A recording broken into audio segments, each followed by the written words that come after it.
How old are you, Miss Telly? 19. Do you work or go to school? Both. Where do you go to school? Mesa Community College. Full-time? Part-time. And what kind of work do you do? I work at Starbucks. Do you live at home or you have? At home, yes. And Miss Lewis, you have a daughter, and your daughter and Miss Tully were friends. Yes, ma'am. And they had been friends for a long time. Couple of years. And she had accompanied you on family vacations before? Yes, ma'am. How many times? This would have been the fourth, so 3 prior to this trip. And she always paid for her own airfare? When we flew, correct.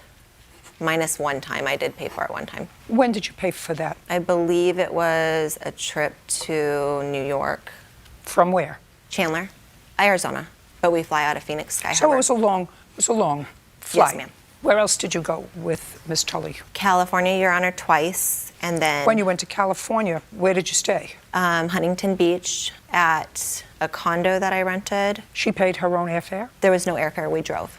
And I did pay for the gas. Yes, you have other children other than this daughter? I do, I have a son. And did he accompany you on the trip? He did. Ever have any difficulty with her before, with expense money, anything else that would have given you cause to pause about inviting No. her again? No. Okay. This case is about a trip that you all took, a family trip that you took to Hawaii, and Miss Tully was invited to go along. The arrangement was, according to you, that she would take care of her own airfare, which she did, correct? Yes, Your Honor. Did you book the tickets? Yes, Your Honor, I did. And you paid for the tickets on your credit card? Yes, Your Honor. And she gave you money in cash to cover her ticket? Yes, her mother and father did.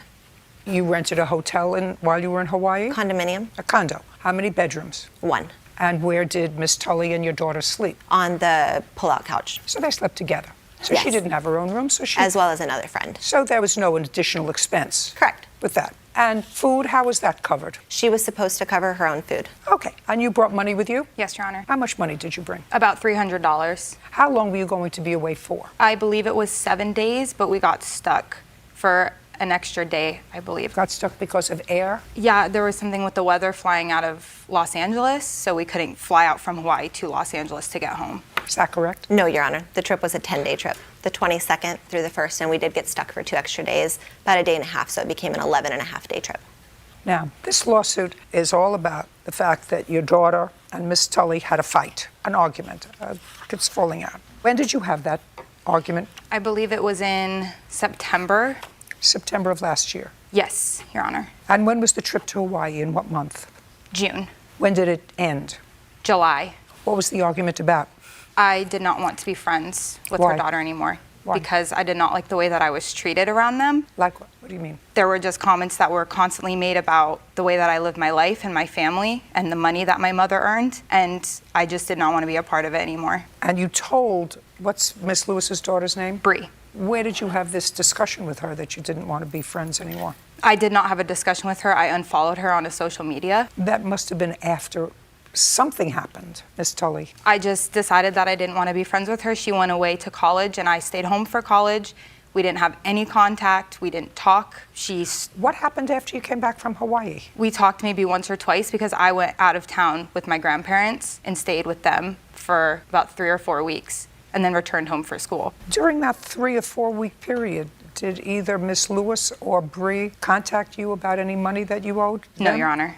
On what date did you unfriend her daughter? I do not remember the exact date. You remember the month? I believe it was September.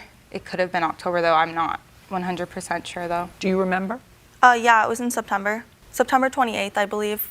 So now I'd like you to tell me, Miss Lewis, what you're suing her for is $375 because you say you went to some events while you were in Hawaii that you purchased tickets for some, I don't know, dolphin shows or whatever else you correct, paid Your for, and she was supposed to pay you back. I want you to show me when the first time was that you requested the return of this money. I I'd like did to- not request the return of the money first. Irene contacted me because we had already made a discussion about the money and her paying me back, and she did let me know that she was going to Rhode Island with her family, so she wouldn't be able to start working again until she got home. Therefore, she couldn't start making payments until she was Just a working, and I second. understood Was that in a phone conversation? A text conversation, correct? I'd like to see that. Yes, ma'am.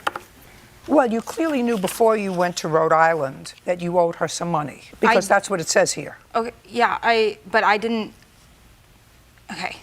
So we were supposed to go to Hawaii, and I Now was listen told. to me. Listen to me. Okay. You clearly knew based on this text, hey, I'm heading home from Rhode Island today, so can you send me what I owe you from Hawaii? That's what you wrote to her on Sunday, July 31st. Okay. So you clearly knew that you owed her some money. And at some point, she responds on August 10th, I added it together and it was $375. And then you ask her for a breakdown. She gave you a breakdown. And some of it looks legitimate and some of it I can see why you might question. Okay.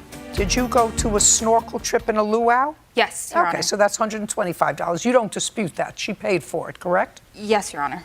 Okay. And you did go to see the sea lions. Yes, Your Honor. And she paid for that. Yes, Your Honor. Okay. I'm taking off $20 for food because that's ridiculous. What's a $25 baggage fee? I'm not sure, Your Honor. I paid for my baggage. Okay. What's the $25 baggage fee? Ma'am, she paid for her baggage one way, not the other way. She couldn't afford it, so she asked me if I'd add it to her total, and I agreed to. Do you recall that? I do not, Your Honor. Well, she does. Okay. And what is $25 yard house? What is that? She was supposed to pay for her own food at meals out. I did try to make it easier on her because she was the only one that was struggling financially, so I went ahead and bought a lot of groceries at the grocery store and cooked many meals in the condo to save So money. what is yard house? It's a restaurant. Do you remember the yard house? Yes, Your Honor. I remember going to dinner there. Okay. And did the plaintiff pay for that dinner? Yes, Your Honor, but my meal was not $25. I don't know what it was. $250. Okay, so you acknowledge that there were certain expenses that you had, and I've taken some off Yes, that I actually can't justify. But that's still $250. Yes, Your Honor. Okay? Okay. Judgment for the plaintiff. We're done. Ms. Hill, you're the owner of a rental property Yes. that the defendant was renting from you since 2015. Correct. What kind of rental property is it? Single family home. Do you own the home? I do. When did you purchase it? In 2012. Did you purchase it as a rental property? I did not. I lived in the residence before renting it to the defendant. Who did you live there with? My daughter. And why did you move out? I was relocated for work, so I moved to Florida. How much did you pay for the house? I bought the house from an auction for about $13,000. And did you put any money into it? I did. I put about $20,000 into the home. And you lived in it after you purchased it and after you renovated it with your daughter from 2012 to 2015 when you leased it to the defendant. That is correct. So it was renovated in 2012. That is correct. Is your claim that when the defendant moved out, she left extensive damage in the house? The defendant says there wasn't extensive damage. Whatever was there, it was normal wear and tear. So do you have photographs of the house from when you moved out? I do not. Tell me when the defendant moved out. June of 2017. And she notified you she didn't want to renew her lease? She notified the property manager at the time. How much was rent? Her rent was $800. Initially started in the first lease as $750. But at the last year was $800? That's correct. Where were you moving to? I was moving back home with my mother to help her out because she had just a few months previous to that and lost her husband, and I was So you were moving back with your mother? Yeah. How many people lived in the house? Me, my 3 kids, and the other tenant. You had 2 tenants in the house? I had 2 adult tenants, yes. Did the other tenant remain? No, they moved into the property together and they moved out of the property together. Is this someone that you are a friend This is to? my cousin. When you moved out in June, you received, according to your complaint, a notification that you should come out to see the house. That's correct. When the defendant moved out of the property, I was notified by Did you do a walkthrough with the property manager when you moved out? We did a walkthrough in May when it came out. What day in June did you move out? I moved out June 1st. I would like to see a copy of the walkthrough. They didn't give me no copy. Do you have a copy of the walkthrough? I do not. I just have photos of the walkthrough from the day she moved out. May I see them? Yes. Who's writing on the walls? My 8-year-old daughter. Well, that's ridiculous. Yes, it is. Who told her that that was an appropriate thing to do, to write on somebody else's walls? Each time she done it, she was put on punishment for it. This isn't a one-shot deal of her writing on the walls. She wrote on the walls often, at different times. Mm-hmm. Well, who was supervising her? Who was supervising her? That's She my might be question. You have the answer. She might have been upstairs after she left the bathroom or whatever. Show this to the defendant, please, and tell me who did that to the blinds. Okay, these blinds, I see the pictures, and Who did that to the blinds? my same 8-year-old. Who did this to the walls? Holes in the walls. By me living there, I will take responsibility for the holes in the wall. Same person I just showed you about the other two. It's the same one who was doing all the damage. What happened to the kitchen cabinets? Okay, where you see the paint coming off at, they was painted gray, and by me cleaning the cabinets with bleach, the bleach, what they did was damage the cabinet, and the paint started coming off, and that's why the cabinets was like that. You have communication from the property manager? Yes. I'd like to see it. That was the afternoon of the walkthrough where Could you please show this to the defendant? he and the contractor took photos and also gave me the estimate amount of damages. That's not true with that picture. Is she living with you now? Mm-hmm. Yes, yeah. How does she and her children treat your property? They treated all right. Well, who taught her to treat other people's property like this? Nobody. Did you have the place fixed? I have. Do you have the receipts for me? I do. Would you like the receipts or would you like I have a breakdown of everything? Well, I would like the actual receipts. Okay. Did you re-rent the property or are you selling it? The property has not been rented again because of the pest. So when she left the property, she left it infested with bed bugs, roaches, and mice. So on the initial visit to Ohio to take care of the property and restore it, we were not able to do any of the work on that initial visit because when we walked through, we had 5 contractors with us and at least a dozen mice scurried across the floor. We also noticed that there was a roach infestation. We called out the exterminator and then he advised us that there was also a bed bug infestation. Charging for the plaintiff in the amount of $5,000. We're finished. Ms. Parrish, Ms. Williams is your sister. Yes. Older sister, younger sister? Older. How old are you? 21. And you? 23. You claim a loan to your sister. Yes. A loan that you gave her $400 in March of this year. Yes. You needed something for rent or her bills or whatever. It's really not urgently important because Ms. Williams acknowledges that you made a loan to her in the amount of $400 in March, correct? Right. So you needed money, you asked your sister, she helped you. Yes. You didn't pay her back in March, didn't pay her back in April. No. Right? And didn't pay her back in May. Your defense to this is that your sister vandalized your car. Yes. She vandalized your car with a rock. She got angry with you. You'll tell me about it. And you have a counterclaim. Your counterclaim is for the damage to your car. Sure, you have pictures and an estimate, and that the damage far exceeds the amount of the loan. Right. Okay. We know that you are owed $400. Do you remember this incident that your sister is talking about in May? Yes. And that was towards the end of May of this year? Mm-hmm. You remember what date it took place? The 27th? Why don't you tell me what happened? Well, she came up to my boyfriend's house and like she was honking and then I went outside and then she came at me because me and her boyfriend kissed at a party and she pushed me, like I got out of the way and then she picked up a rock and tried to throw it at me and then I moved and she hit her own car. So she picked up a rock and threw it at you, and you say she caused the damage to her Yeah. own car. Yes. That Listen. doesn't make any sense. I was standing by my car, so how would I have thrown the rock in my own car? So tell me what happened. When I got out, she came over there. We're arguing back and forth. She came over to, She walked like toward the car. She was standing like by the driveway, okay, you went to her house her boyfriend's house. where she was staying, Right. and you knew that she was there. What did you go there for? To confront her for what she did. Well, you didn't see what she did, but I assume you heard what she did. My boyfriend admitted to it. So that's why I went over there to confront her. So you went over to your kid sister's house because you thought she was fooling around with your boyfriend, who confessed to you that he was fooling around with your sister. Right. By the way, what did you say or do to your boyfriend? Well, that's a different story. We got into it before I went over there. But at the end of the day, that's my sister, so I would have took more from her. So that's why I went to go confront her. Well, that's true. So you expect nothing from your boyfriend so Well, I that you're not expected- disappointed. I was more than disappointed with him, but I was more disappointed with her because that's my sister. I don't disagree with you. I think that that's probably logical, that you would expect more from your sister than you would do from a boy. 'Cause how old are you?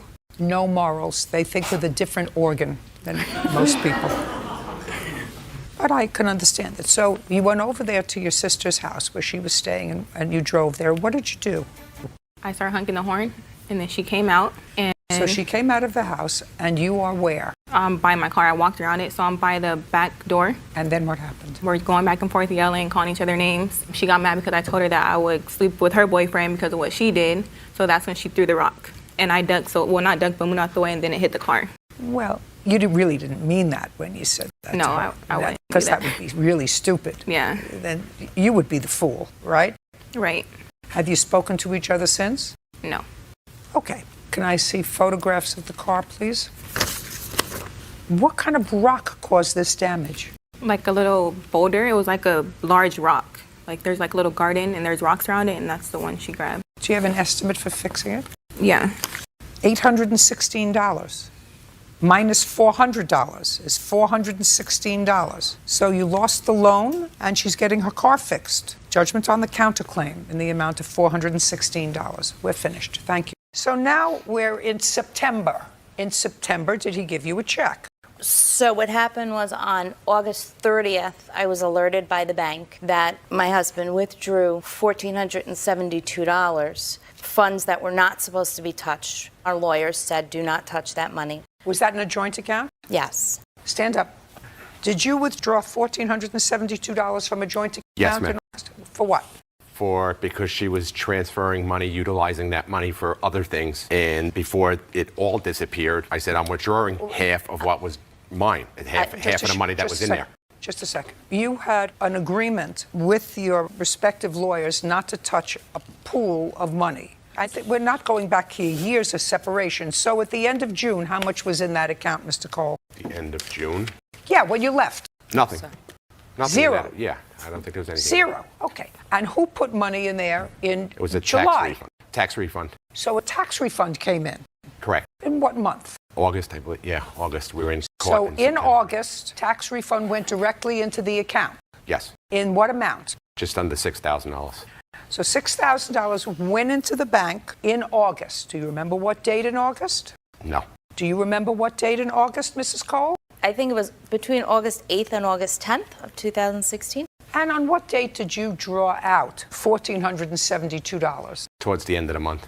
Now I want you to think very, very carefully, Mr. Cole. During that 2-week period, because you said you drew out this $1,472 because your wife was custody of your 3 children, was using that money for other things. I would like you to itemize the other things she was using the money for so that you felt entitled to take out $1,472.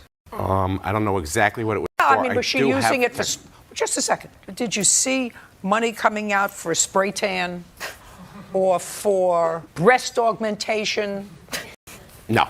Then I'd like you to tell me what other things there were that you triggered in your mind an entitlement to remove funds from an account that a judge had said to you, don't touch. It was the attorneys that said don't touch. Fine, attorneys. Okay. Yours and hers. And she was taking money out of the account. And Just before a second. it disappeared.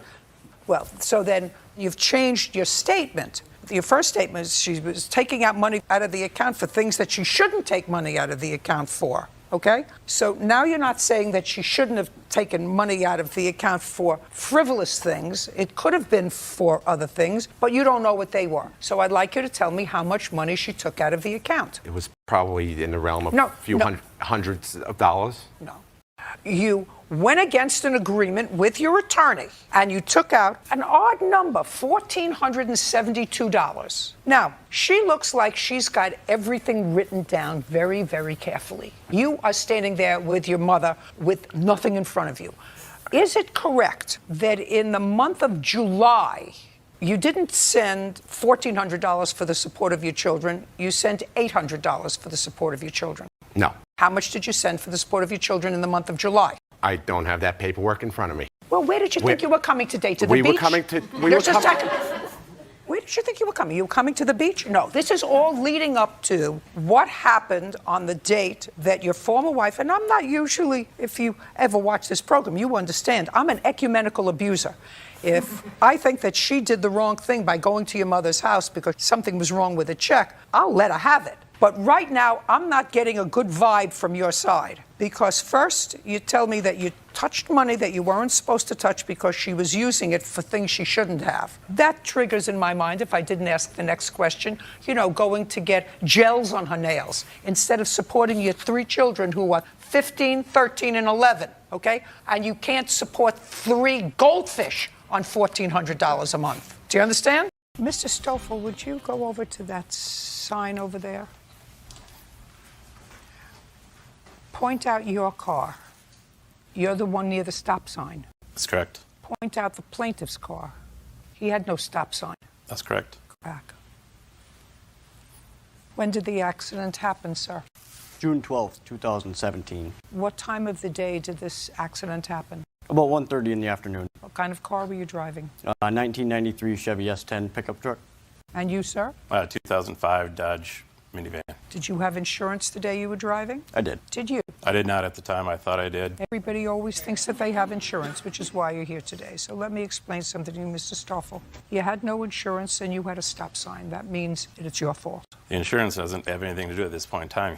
I understand that. No, That was the accident. insurance has everything to do with it because you're not supposed to be driving a car without insurance. I understand that. No, That was an the accident. insurance has everything to do with it because you're not supposed to be driving a car without insurance. But he says that they thought that they That's had not insurance. the typical vehicle I drive. I was switching vehicles. The van didn't have insurance on it. I I don't thought my understand. wife called. I don't My know. wife thought I I called. don't know. Yeah. You had no insurance. You had no right to be driving a car. And you had a stop sign. Can I see pictures of the accident, please? Absolutely. What kind of work do you do, Mr. Stoffel? I'm an office manager. For whom? A law office. I can't say. You have the police report? It's a crash report, but yes, I do have it. I have a police report right here, ma'am. I'd like to see it. And I'd like to see the one Mr. Stoffel has, too. Okay, this is also the crash report.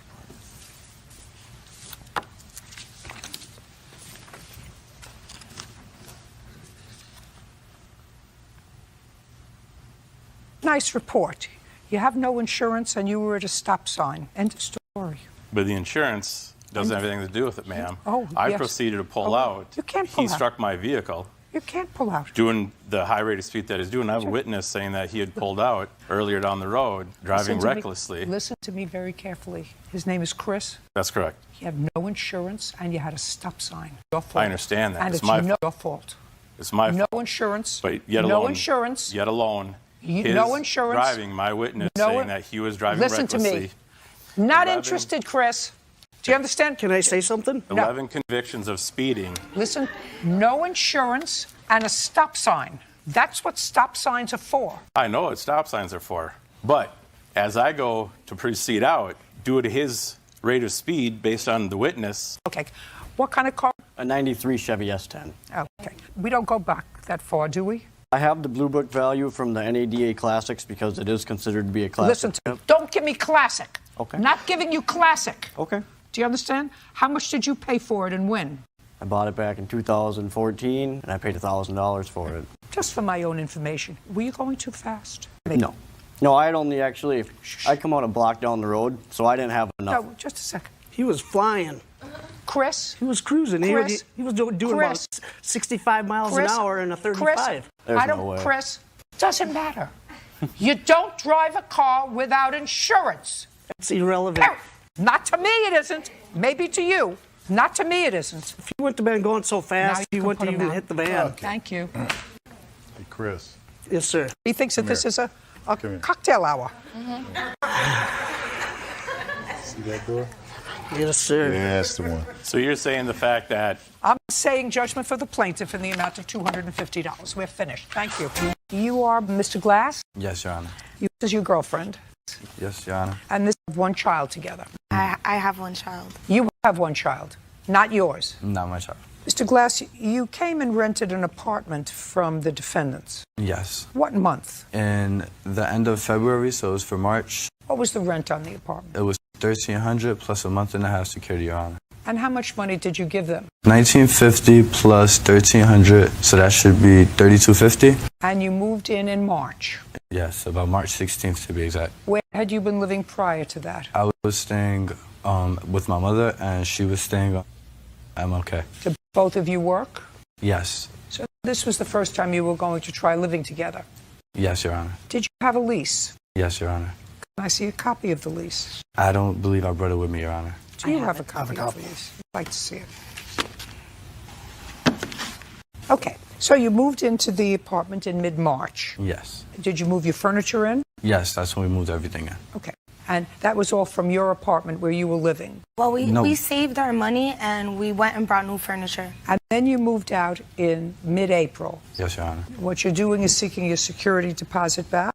Yes. Because according to what I read in the complaint, you found that the premises was not as promised. Yes. Tell me why. All right. So basically, like they told me I don't want you to use the word basically, and I don't want you to use the word like. No problem, Your Honor. So we moved in, and they told us, they promised everything was brand new. What is everything? They told us the whole house was brand new. Everything that they put in, everything was new. But you saw the place before. Yes, we saw the place before. Was everything brand new? No. Everything wasn't brand new.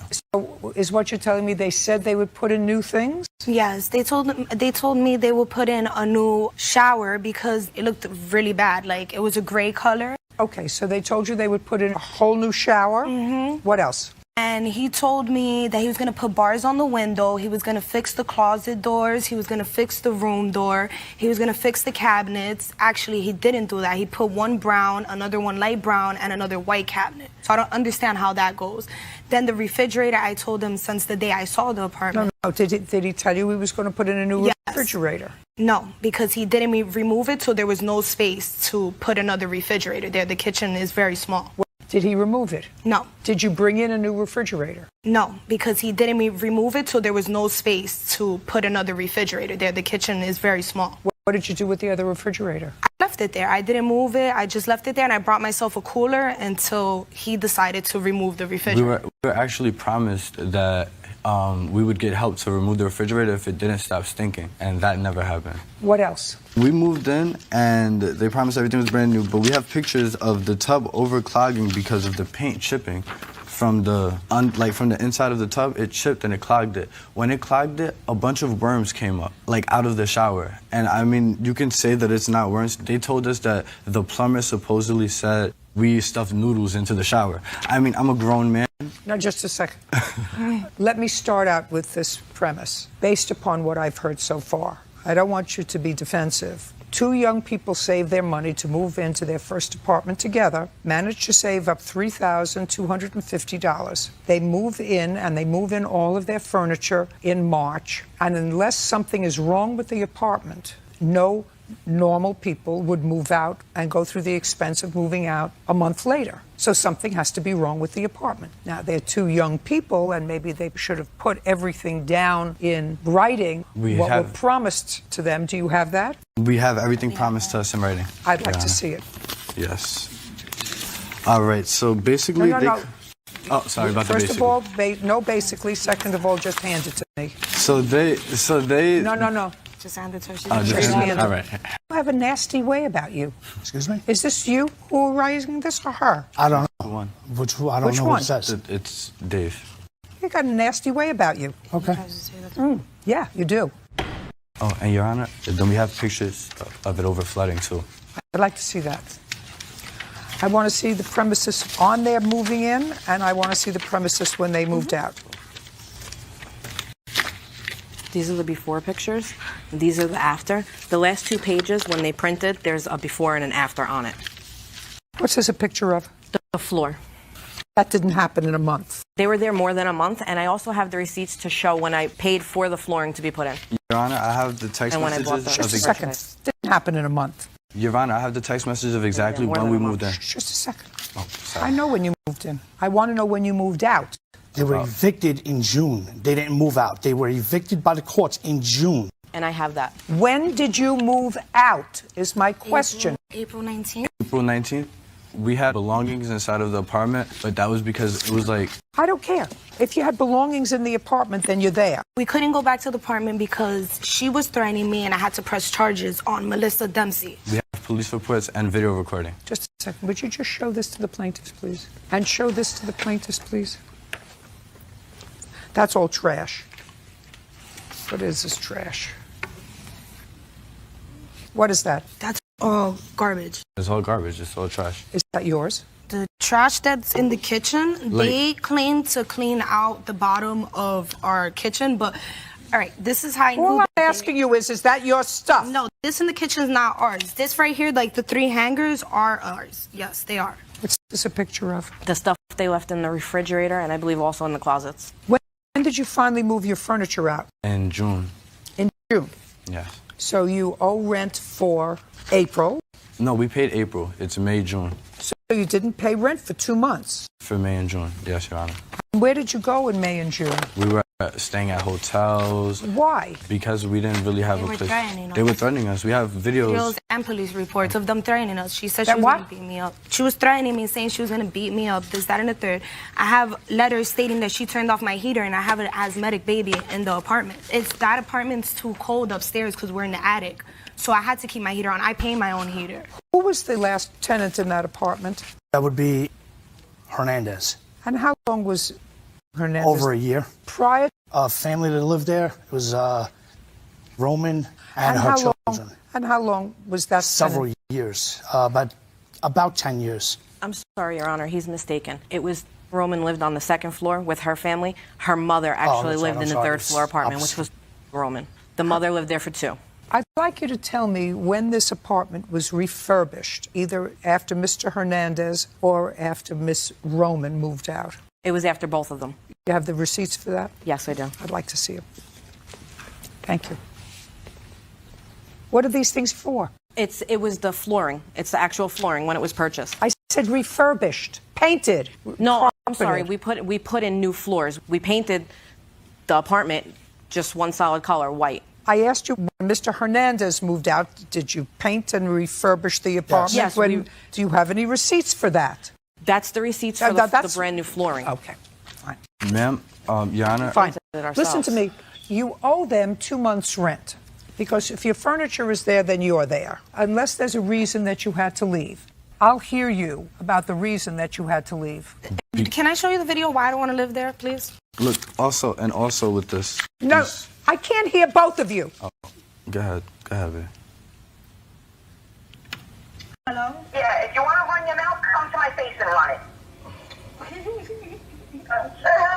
Yeah, you're real cute. You're calling me, you're mad because you can't replace the refrigerator. Okay. Okay, all right. Don't worry, I will be showing this to the judge. Thank you. Shut up.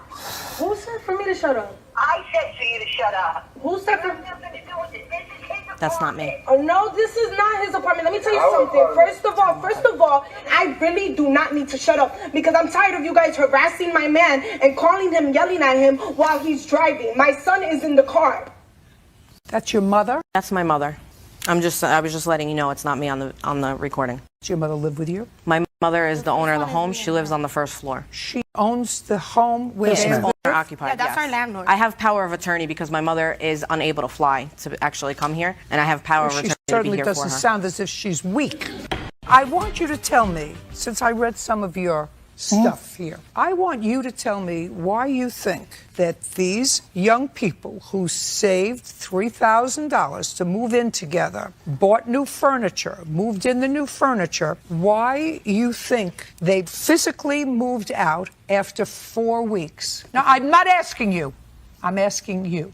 They were moving out because they were not able to get over in every which way they tried. Just get over with what? Okay.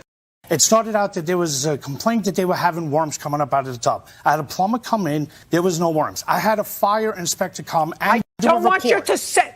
I'm going to dismiss your case. Do you understand? Don't do that. So they were complaining of rodents coming up. Correct. Fire report shows nothing to be found. Next item was they were complaining about security bars being put on a window. State showed them paperwork. If you want something done like that, you would have to send in a letter of request to us and we'll take care of it. Next. According to us, we have security bars. Next. The other issue was they decided that everything was going to become a problem. This is broke. There was nothing wrong with it. It was a brand new closet door. The door don't work. I went upstairs, took care of it. The second day, I get a text message. Now the tub is backing up.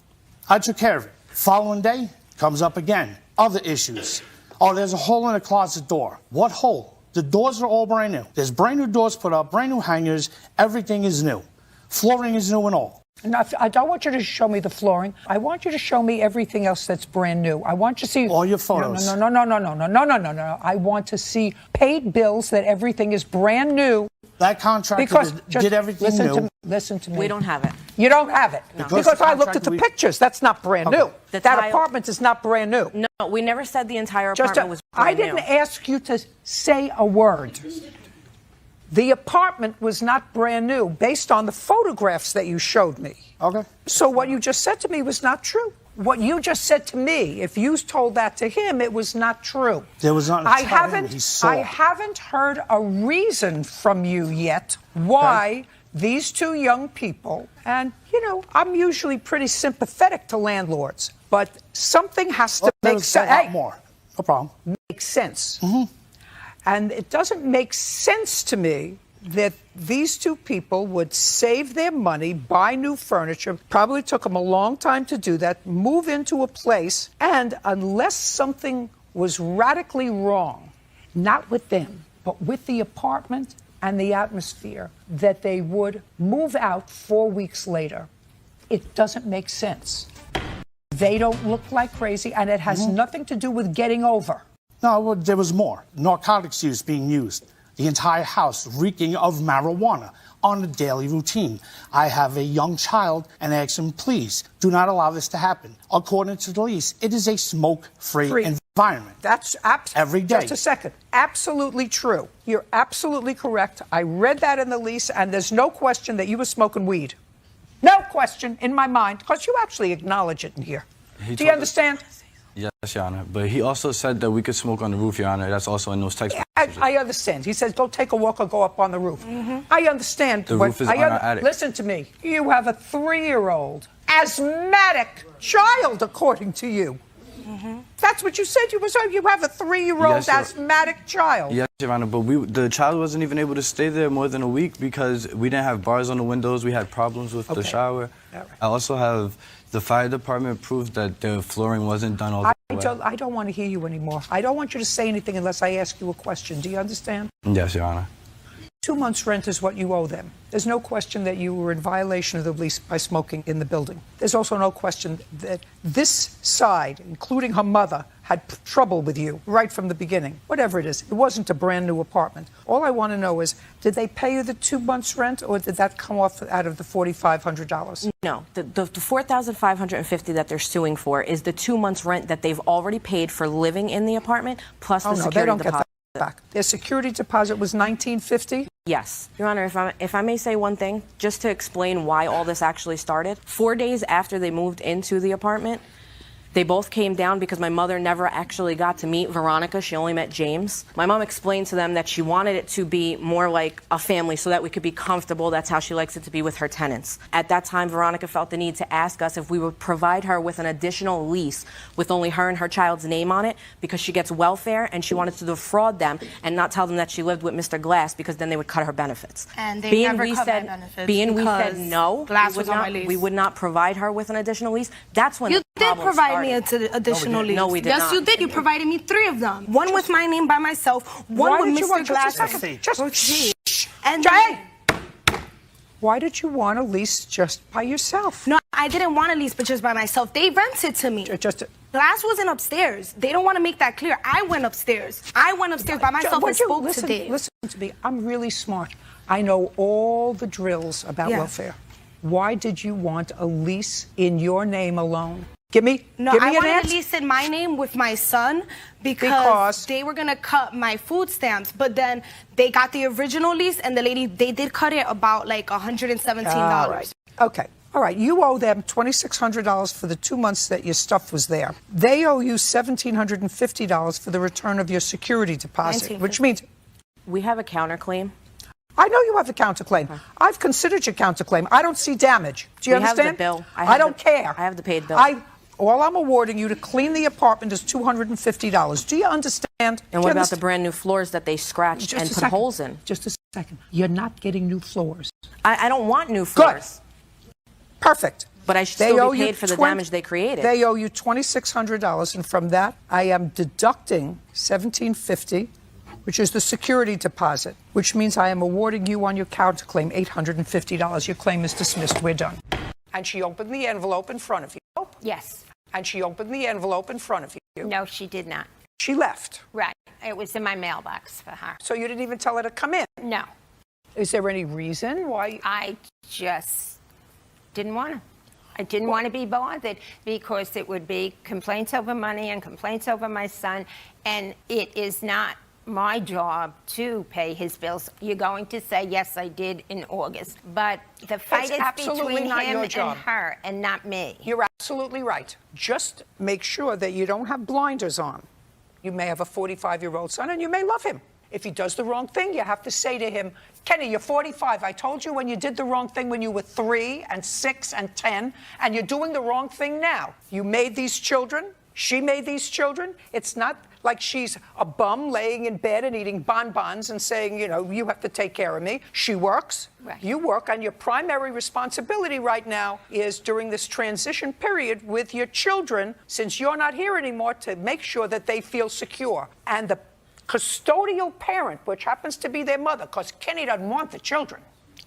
Kenny doesn't want the children full time. He's very happy with a part-time. Well, let me ask you this question. I won't even ask you. Don't go like this. Did the stipulation provide that you share custody 50-50? No, I'm a custodial parent. He gets them every other weekend and one day a week. That's what men usually want when they're 45, because his girlfriend doesn't want these children around all the time.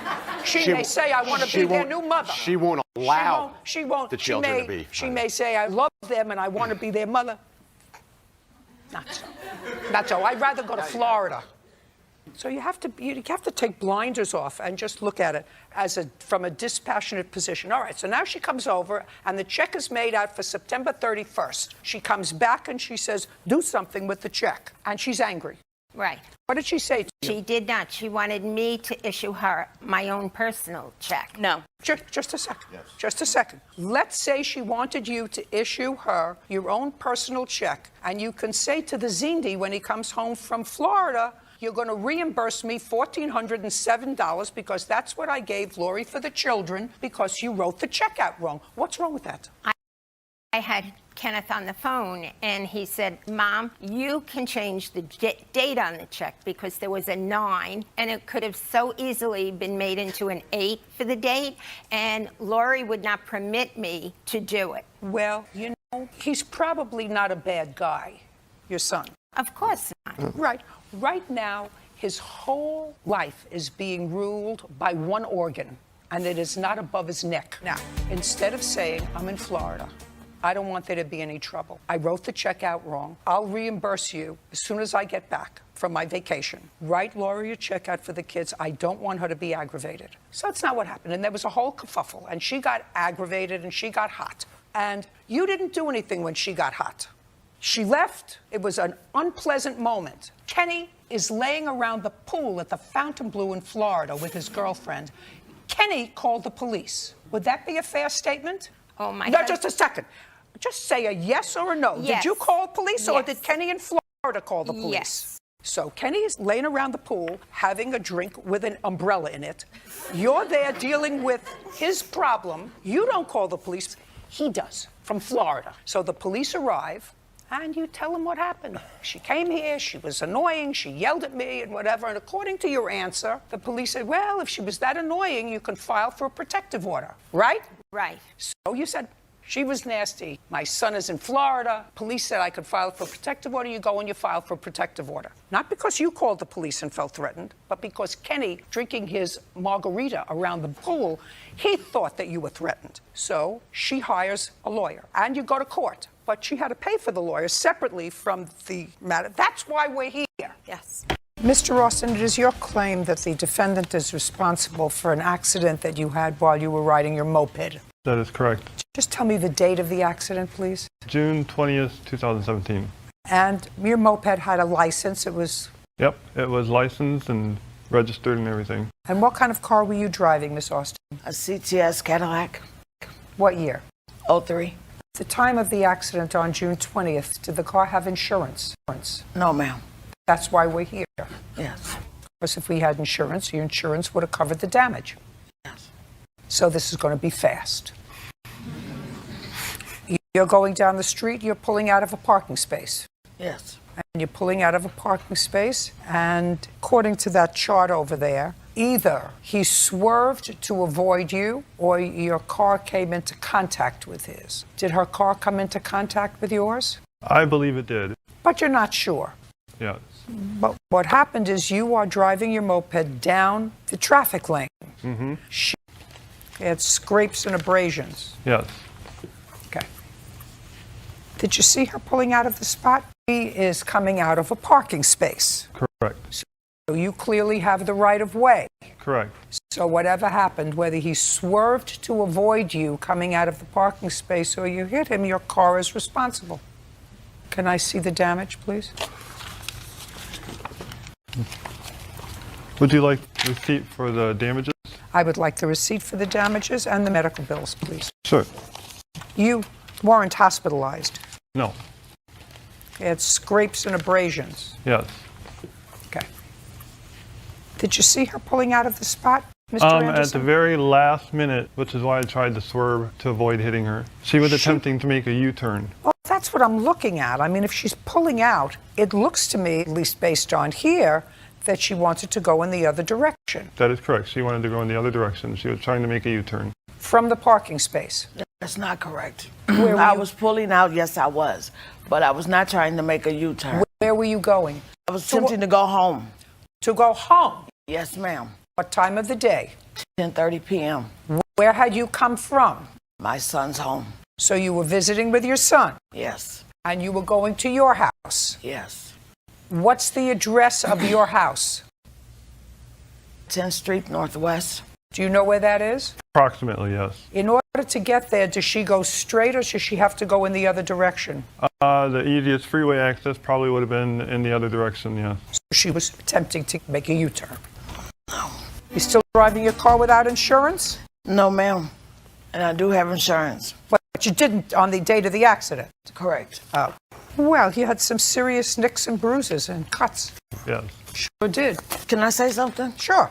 Actually, when I was pulling out to attempt to go home, to get on the freeway is on 46. So that would make me have to go straight, not to make a U-turn. And I did not hit this man. He laid his bike down himself. And afterwards, he got up. He was fine. Are you crazy?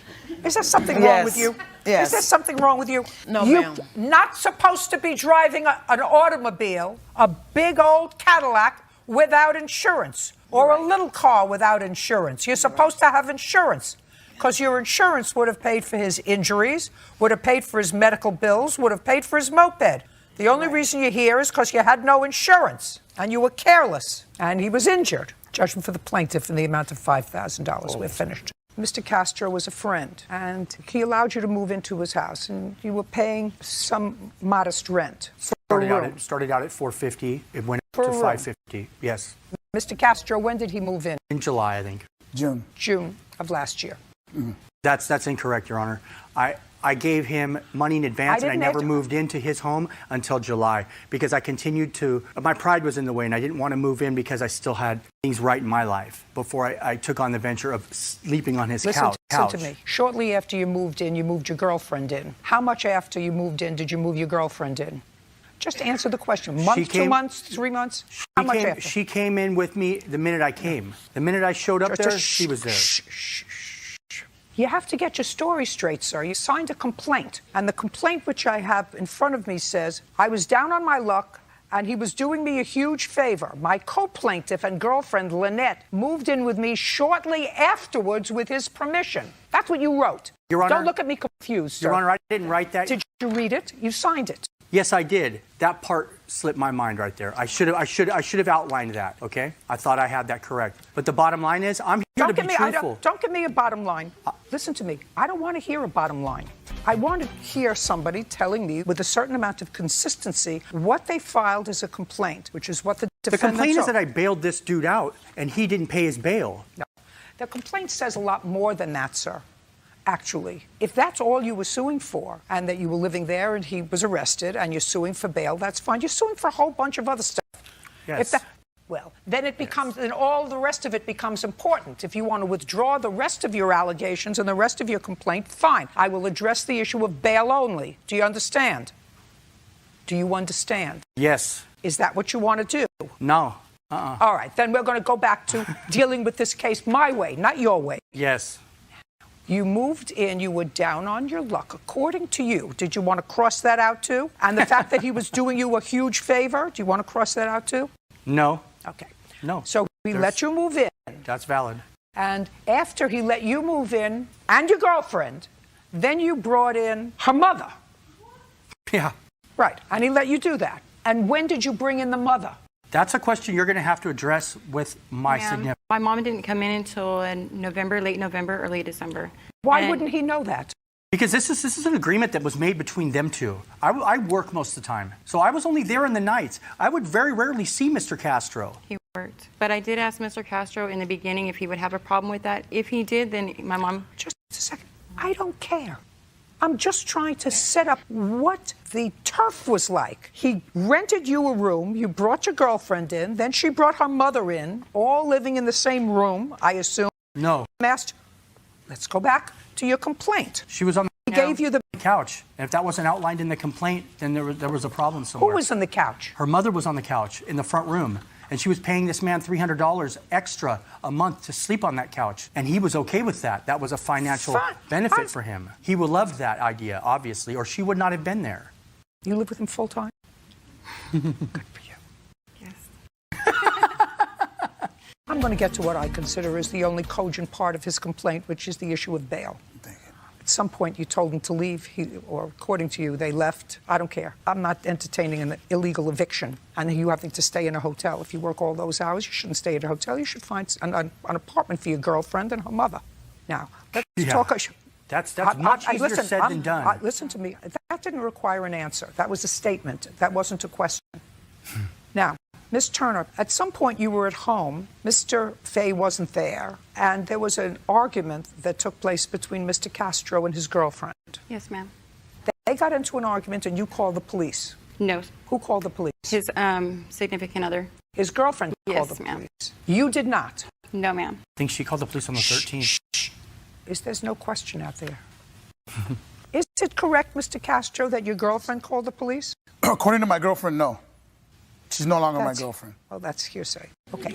Thank God. Did you? Thank God. Stop.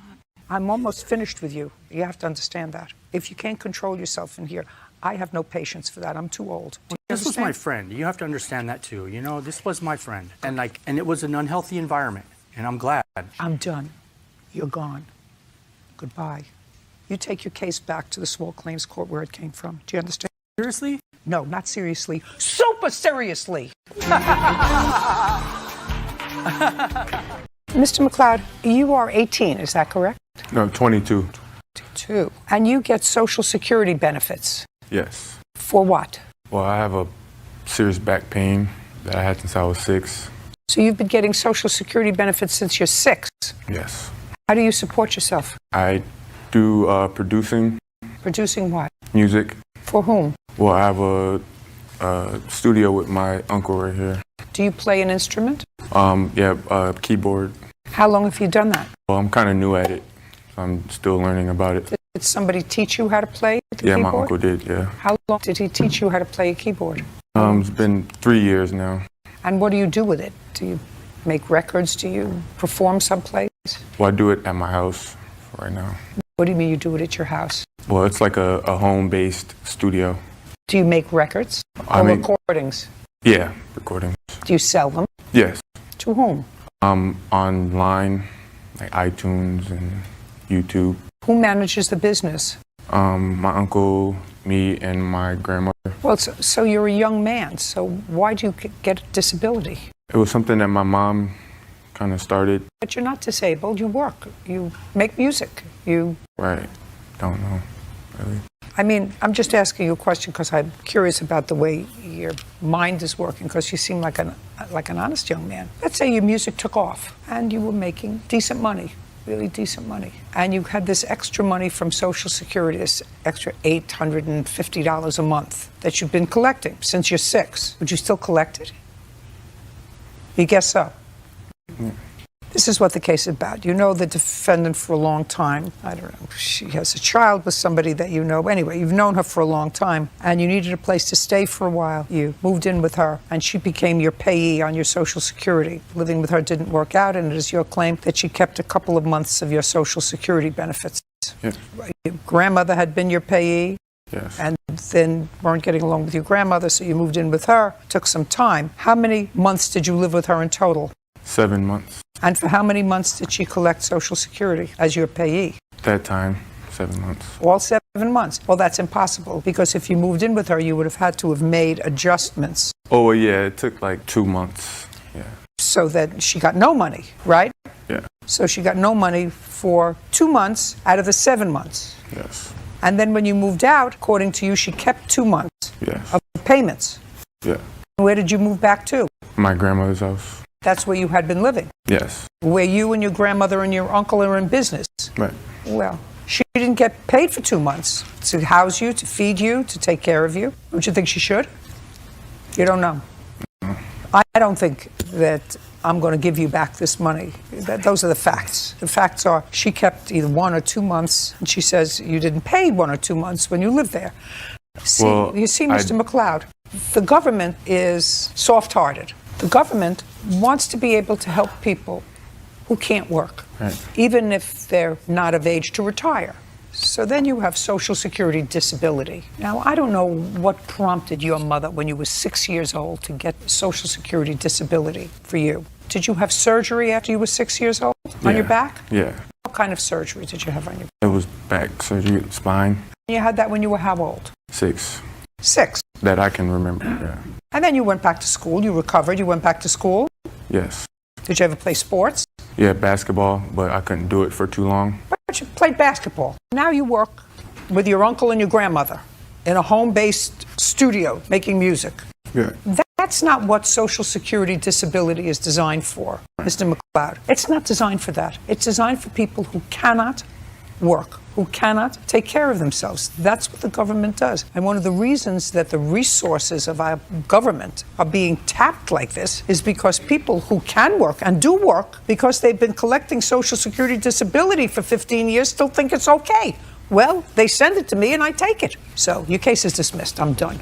I think that you agree, Ms. Roman, based upon your answer, that there was a time when your father owed his brother some money. Yes, ma'am. And you are the executor of your father's estate? Yes, ma'am. How much money did your father acknowledge that he owed to his brother? He didn't give me an exact amount, but he said he was borrowing money to pay house taxes. Did he tell you when he started to borrow money from his brother? I want to say 2015. Is that when he started to borrow the money? Yes, April of 2015. And how much did he borrow? Just under $4,000. It was 2 house payments and a year's worth of property taxes. Give me the figures. 39.23. I've got it summarized here if you'd like to see. Okay. So the only issue that has to be resolved is Ms. Roman, as the executor of the estate, since you acknowledged that there was a debt owed to the plaintiff, that should have been a debt that was taken from his estate if there was money in the estate, was there? Yes, but when my dad was alive, he paid back. I'm going to get to that. Okay. But that was a debt that would have Yes, been ma'am. paid. Your father passed away when? October 2016. So you're going to show me, because this is your defense. Now we acknowledge that there was a debt, $3,923. So now your defense is that your father paid him back Yes, ma'am. during his lifetime. So you're going to show me from April of 2015 to October of 2016 payments to your uncle that were $3,900. Yes, ma'am. Yes, ma'am. Is that fair? You had access to her father's account and Correct. withdrew money regularly and paid yourself back. So maybe we can simplify this. Did you have access to your brother's account? Yes, that's the only way I would do the loan. Did you pay yourself back any of this money, all or part of it? 14 payments. 14 payments in what amount? $218 and some odd cents. 72 cents. 200. 18. May I explain that amount? Sure. So the loan was for $118, but I took additional $100 out so he can pay his property taxes. So you so far took out $2,912.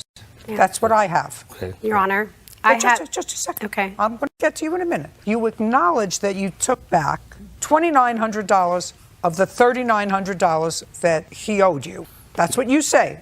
Yes. She may have more. So that means the remainder of what he owes you would be, if he was alive, would be $1,000. If he owed you $39.23 and he paid you $29.12, what's left is $1,011. So my math is different. The loan part would be $118.72. Now mine came out to $16.62 of what he's paid me. So that I come up with a balance of $22.61. In December 23rd of 2015, he took out $1,048, not the $218.72, which makes up your difference that you're talking about. Yes. This is a summary, and this is my dad's bank account statements. Did you ever take out $1,000? Yes, and I can explain that. The amount that you took out was in May 218.72, June 218.72, July 218.72, August 218.72, September 218.72, October 218.72, November 218.72, December 1,048. What was the 1,048 for? Because he was bouncing checks on the house payment. So I go, look at Ben, let me take the whole house payment out plus the 218, and here's a copy of the receipt of the house payment I made. Well, you added everything together, sir. I said, what did he owe you? And you told me $3,923. And you said that was for 2 house payments and property taxes. Yes. That's what you told me before. Yes. All of those things together, $3,923. So you've been fully paid. I don't have a calculator, but I have 14. I have a calculator. So I used a calculator. So you're saying 14 payments at $118.72 is... $218.72. Okay, the extra 100, it was to his property taxes, which I got a copy of that check also. Oh, property taxes? Whose property taxes? My brother's house. He was struggling with payment, so we made an agreement that I'll take an additional $100 a month out and pay his portion of property taxes because he wasn't very good at budgeting. That's not true.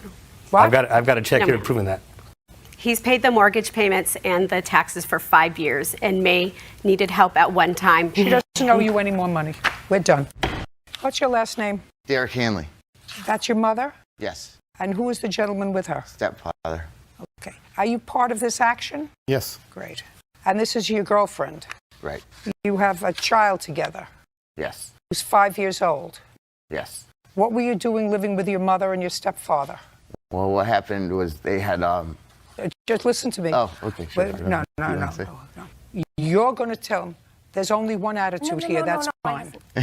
Sorry. You're going to tell me why you and your girlfriend with a 5-year-old child were living with your mother and stepfather when you went to live there, month and year. You're going to tell me that. Okay. It was probably about 10 years ago, I would say. No. 10 years ago? No, it was recently. 10 years ago? No, it was recently. Try not to speak to each other. Sorry. You've been living with your mother and your stepfather for 10 years. No, it started off 10 years ago. What started off? Where I was living with them at a duplex house. How long have you two been together? 10 years. How long have you been living with your mother and your stepfather in the current residence before you got evicted? We didn't get evicted, but... 6 months. Just a shh. Did you just say to me we didn't get evicted? Right. Okay, good. So we didn't get evicted. You left on your own? No. How did you leave? There was a false restraining order on us. So you left because your mother and your stepfather got a restraining order against A false you? restraining order, yes. Okay. Now, when you were living with them, how much rent were you paying? We started off probably... No, not started. At the time that they got this restraining order and you were tossed out of the house, how long had you been living with them in the current residence? Probably only 4 months. Did you move there from the duplex? Nope, from another place where we had our own. So you had your own place? A couple times. So after the duplex, you were on your own for a while? Right. You, your girlfriend, and your daughter? Right. And then 4 months ago, you moved in with your mother and your stepfather? Right. Now we're going to go back to the original question, why? It had to be for your economics. Right. Okay. No. Because you needed a place to stay and you couldn't afford it. No. Well, Right. otherwise, people usually don't go home to their mothers and stepfathers Right. if they can afford their own place. You know, it's like the migratory pattern of Jews. They go from New York to Florida. They never go back. Do you understand? Yes, absolutely. Good. So you don't go home to live. Is there something wrong with you? No, sorry. You don't go home to live with your mom unless you have to because of economics. So you were living on your own, the two of you, with your daughter, where? In another town, a couple towns over. No, it was just a small bedroom. So it in was an just apartment? no, it was just a small bedroom. So you were renting a room? Right. Were you working? Yes. Was your girlfriend working? Yes. So why did you move with your mother and stepfather? Well, she has a third floor that's completely redone. It's got 15-foot ceilings. There's a bathroom. My daughter has her own bedroom. It's really nice. It was empty. It's been empty for the whole time we weren't there. She said, come back there. You know. She said, come back. Yes. Because it was much nicer than It where was you were living. much nicer, right. So she was nice to you. She said, come back. Right. Move in with us. Right. Okay. And you did. So you were renting a room. So you took whatever you were living in the room. Right. And you moved into the third floor in your mom's house. Right. And I'm waiting. And what had happened was we had lived there before and it didn't work out. Just a second. But you went back to try it again because you needed it, because you were living in one room with your daughter. You could say that, right? Yeah. Right. Sure. Not I could say that. That's what you're going to say. It didn't work out before living with your mother and stepfather, so you moved out. Right. But things got a little cramped. You were trying to move back, and your daughter is 5. She was going to a school. Right. And it was a better school where your mom lives. That's what you said in your paper, right? That's what you. Right. I remember reading about it. Okay. So now you moved in, and 4 months later, she had to get a restraining order against you, or at least asked for one, because she wanted to evict you, but it was going to take too long, so she got a restraining order against you instead. Okay. Tell me what happened. What had happened was I had just got home from work a week prior. We had called the cops on them, actually. So you called the police on your mother and stepfather. Right. Now, you're living in the house, not paying any rent. No, I was paying rent. I was paying $100 a week. And you were up to date on your rent? Yes. Okay, let me tell you what you wrote in your complaint. She also wanted us to save our money so we could find a place near them. She told us to pay $100 per month, and we could stay for 1 year. We agreed and moved in. She took our door off the hinges because she tried to collect $100 weekly instead of monthly. You just told me that the rent was $100 a week. That's what yeah. But not in your complaint. In your complaint, you said it was $100 a month. There was supposed to be no rent. She told me that we could save money completely when we were going to move there. Would you show him this, please, Officer Bird? That's your signature. Okay. That's the girlfriend's signature. Sure. That's what it says. Okay. Yes. So you came home from work and she told you she wanted the $100 a week instead of maybe $100 a month that you were giving them. And what happened? Well, the week before, I said we had called the cops. On them. On them, right. Because? Because she was just coming up there harassing us. Harassing you for what? She just was... Did she ask you for money? No, she was just harassing us to do errands and stuff. As well as money, yes. As well as money, just a bunch of stuff. We just didn't want to be bothered. She was coming right up there, you know. She left us notes as well. We have them here while we were staying there. Just crazy notes. It's just absolutely crazy, Your Honor. Go. I know. You're not stuck there like glue. Right, exactly. No, you weren't paying we the were rent. only there 4 months. You weren't paying the rent you were supposed to pay. According to you, you were supposed to, according to what you just told me now twice, because I asked you twice. Okay. You were supposed to pay $100 a week, and here you said $100 a month. She came upstairs, she was harassing you. One of the things she was harassing you about was rent and money. Okay, so you called the police on your mother. Right. And then? They said, leave us alone. Then I went to work the next week, 5 o'clock at night. I came home. We're upstairs, minding our own business. A knock on the door. I was like, what's going on? So I went down. It was a marshal saying she had to leave right this instant. 2 days later, I get served saying that I hit her. I never touched her. Good. Ever. Now where are you living? We're living at a studio place. Nice. Away from your mother. Away from her, exactly. Away from your mother. Very good. If you don't like living with your mother, move out. How old are you? Exactly. How old are you? 37. 37. Time to be on your own. Right. With your girlfriend. Absolutely. It takes you a long time to make up your mind. What stuff do you claim your mother kept from you? Because The marshal came, the marshal allowed you to take stuff with you, and you were only coming from a room. Do you remember you told me that? So now I'd like you to tell me what stuff that your mother disposed of or kept from you. There was a room with an attic where I had a lot of stuff, but I have pictures here. When the marshal told your girlfriend to leave, did she leave? Yeah, she had no choice. Did she take your daughter with her?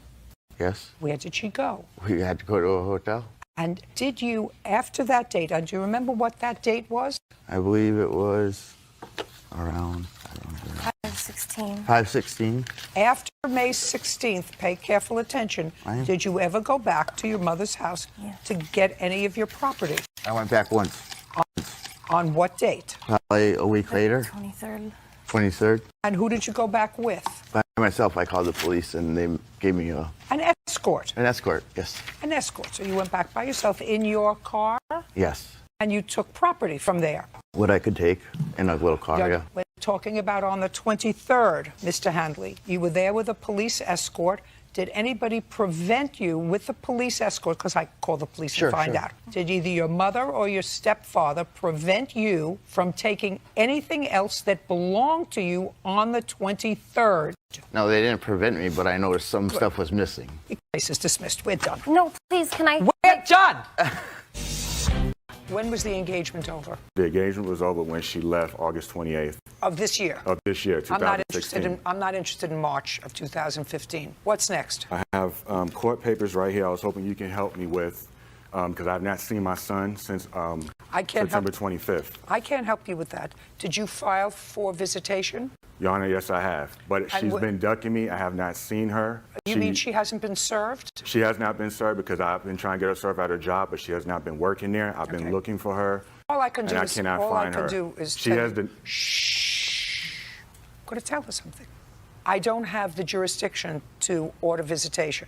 Do you understand? Yes. All I can do is tell you this. You have a son together? Do you have a son together? Yes.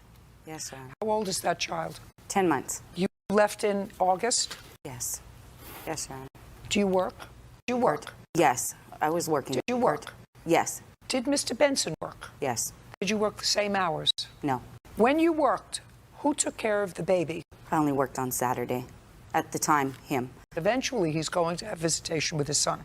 And a judge will order that he have visitation with his son. And when it was convenient for you, when you wanted to work, you found nothing inappropriate about his behavior, so that you left an infant with his father to take care of. So eventually, Mr. Benson is going to be smart enough to either retain a lawyer or himself say that to the judge.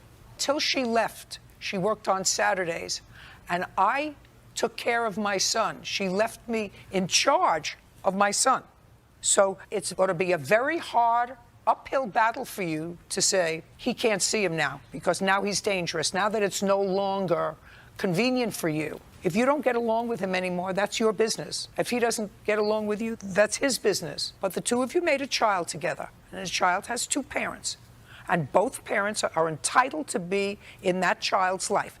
And it is inappropriate for one parent to deprive another parent, put your hand down, to deprive another parent and to deprive a child of the input of a second parent because they don't get along anymore. And whether it was an acrimonious departure or whether it was a happy departure is not relevant. Not relevant. Your son has a right to have the input of both parents, and you picked him. Okay. Now, that's as much as I can do to help you. Now, what you have to do is to get her served. Hire a process Your Honor, server and get her it's hard served. when you're dealing with someone that's a liar and a manipulator, okay? Listen to- The last time I saw my son was August 25th. Okay. Mr. She Benson, you're not lied. listening She to- you're not lied listening. and said that I Mr. abused my Benson. son when I did That's not why I abuse him left. at all, Your Honor. And this is why I haven't She seen did. my son. Mister, Okay, I've been under would emotionally you get in between distress. them? Sure. I'm going to throw you both out. You're not listening to me. I told you I have no jurisdiction with regard to granting you an order of visitation. I understand. I've told her what I thought as someone who sat in the family court and worked in the family court for a quarter of a century. And if you get a judge who has appropriate experience, the judge is going to tell you the exact same thing that I did, that you're not supposed to be manipulative with regard to a child that the two of you made together. It was your choice to make a child with him. That's all we're going to talk about with regard to visitation. Yes, ma'am. Mr. Glavin, I read your complaint. About 2 years ago, you and the defendant moved in together and you bought a television set. And you split the cost of the television set that you bought 2 years ago. How much did you put in? $300. And you put in $300. Yes, ma'am. And then you split up. Now it's 2 years later. She kept the TV and you want your $300. Yes, ma'am. That was the terms that we agreed to when we split up and split all our stuff. You mean she agreed to give you the $300? Yes, ma'am. Is that correct? Not necessarily. What does that mean, not necessarily? Don't be stupid. If either you agreed to give him $300 or you didn't agree to give him the $300. Well, he said that he didn't necessarily need the $300 at the time when we were first. Did you look at me? Don't look at the floor. Yes, ma'am. When we were first going through the whole breakup situation, he said that it wasn't necessary to give him $300, and I offered. And then I changed my mind. I want you to tell me exactly how it happened. And don't flumfer. What does that mean? Don't waff your answer. I'm not waffing my answer. Now, he says that you agreed when you were splitting up the property that you would keep the TV and you would give him $300. And your response to me was not necessarily. So now I want you to tell me exactly what happened. I offered to give him $300. What? No, tell me what you said to him. What I said He to him? said, do you want the TV or do you want me to take the TV? If I take the TV, you give me $300. I want to know what was said, not I offered. Sorry, I'm trying to process, so I word this correctly now. Just word me the way it happened. I'm telling you the way it happened. He didn't... I'm sorry, one moment. I can tell you if you want, ma'am. I offered. I didn't agree to anything, and he accepted my offer to give him back his money after he said it's not necessary for you to give me the $300 when I was taking the TV. What property did you keep that you would acquire together? That we acquired together, the only thing that he had helped pay for that I kept was the TV. Okay. And what did you take? I took nothing that we acquired together. Is that correct? Yes, but we only paid for the TV together. Well, where is the TV now? The TV is at my apartment. At your apartment? Well, somebody's got to get the TV and somebody has to pay their share. And I don't know if it's $300, but if you agreed to give them $300, televisions depreciate. They don't stay the same. It's not worth the same now. If she went, you see, if neither one of you wanted the TV, Mr. Glavin, if neither one of you wanted the TV, what the court would do is say, you find somebody to buy it and split 50-50 the proceeds. That sounds fair, doesn't it? Because nobody's going to pay $600 for a television set that you bought 2 years ago and used for 2 years. Yes, ma'am. Okay. So, do you want the TV? Yes, I do. Did you offer to give him the $300, and did he accept that offer? He didn't originally, and then he did. I did accept the offer. Originally? Originally, I accepted the offer. Originally, she said she was the one that made the original offer of $300. I told her I don't necessarily need the money, but I will accept the offer. And that was the final terms. Okay, fine. Now, you want to go into this telephone? Yes, ma'am. When we were still living together at my parents' house before she had moved out, she had taken my phone. On what date? On what day? What date? I don't know an exact date. Very late October. Did you subsequently live together after that? No. Okay, so late October she left. Late October. And she saw a text from one of my friends from Orlando, and it made her very mad. And she took the phone and she pressed it against a side of a dresser for leverage and snapped it in half. And after that, I paid the insurance cost, which was $150.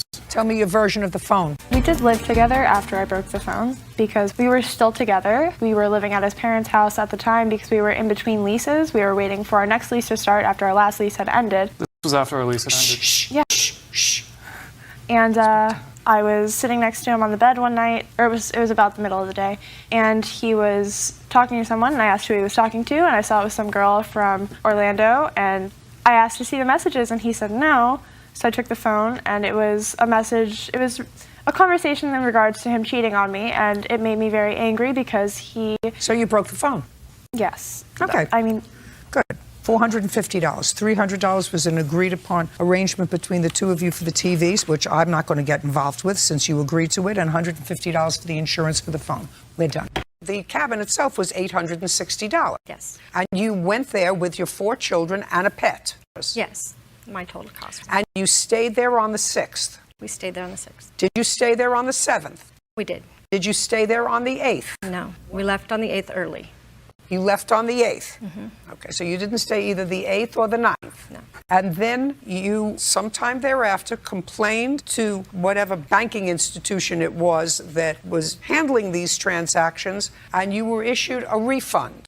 Well, they falsely advertised. So when we rented the cabin, they advertised it as zip lining. May I say it, please? Yes. Yes.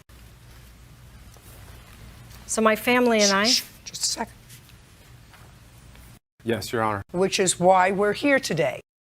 That's right. Because you believe that you are entitled to, you say $842.60. That's what you're suing for. How much was taken out of your bank? Is that what was taken out of your bank? That exact amount plus some small fees.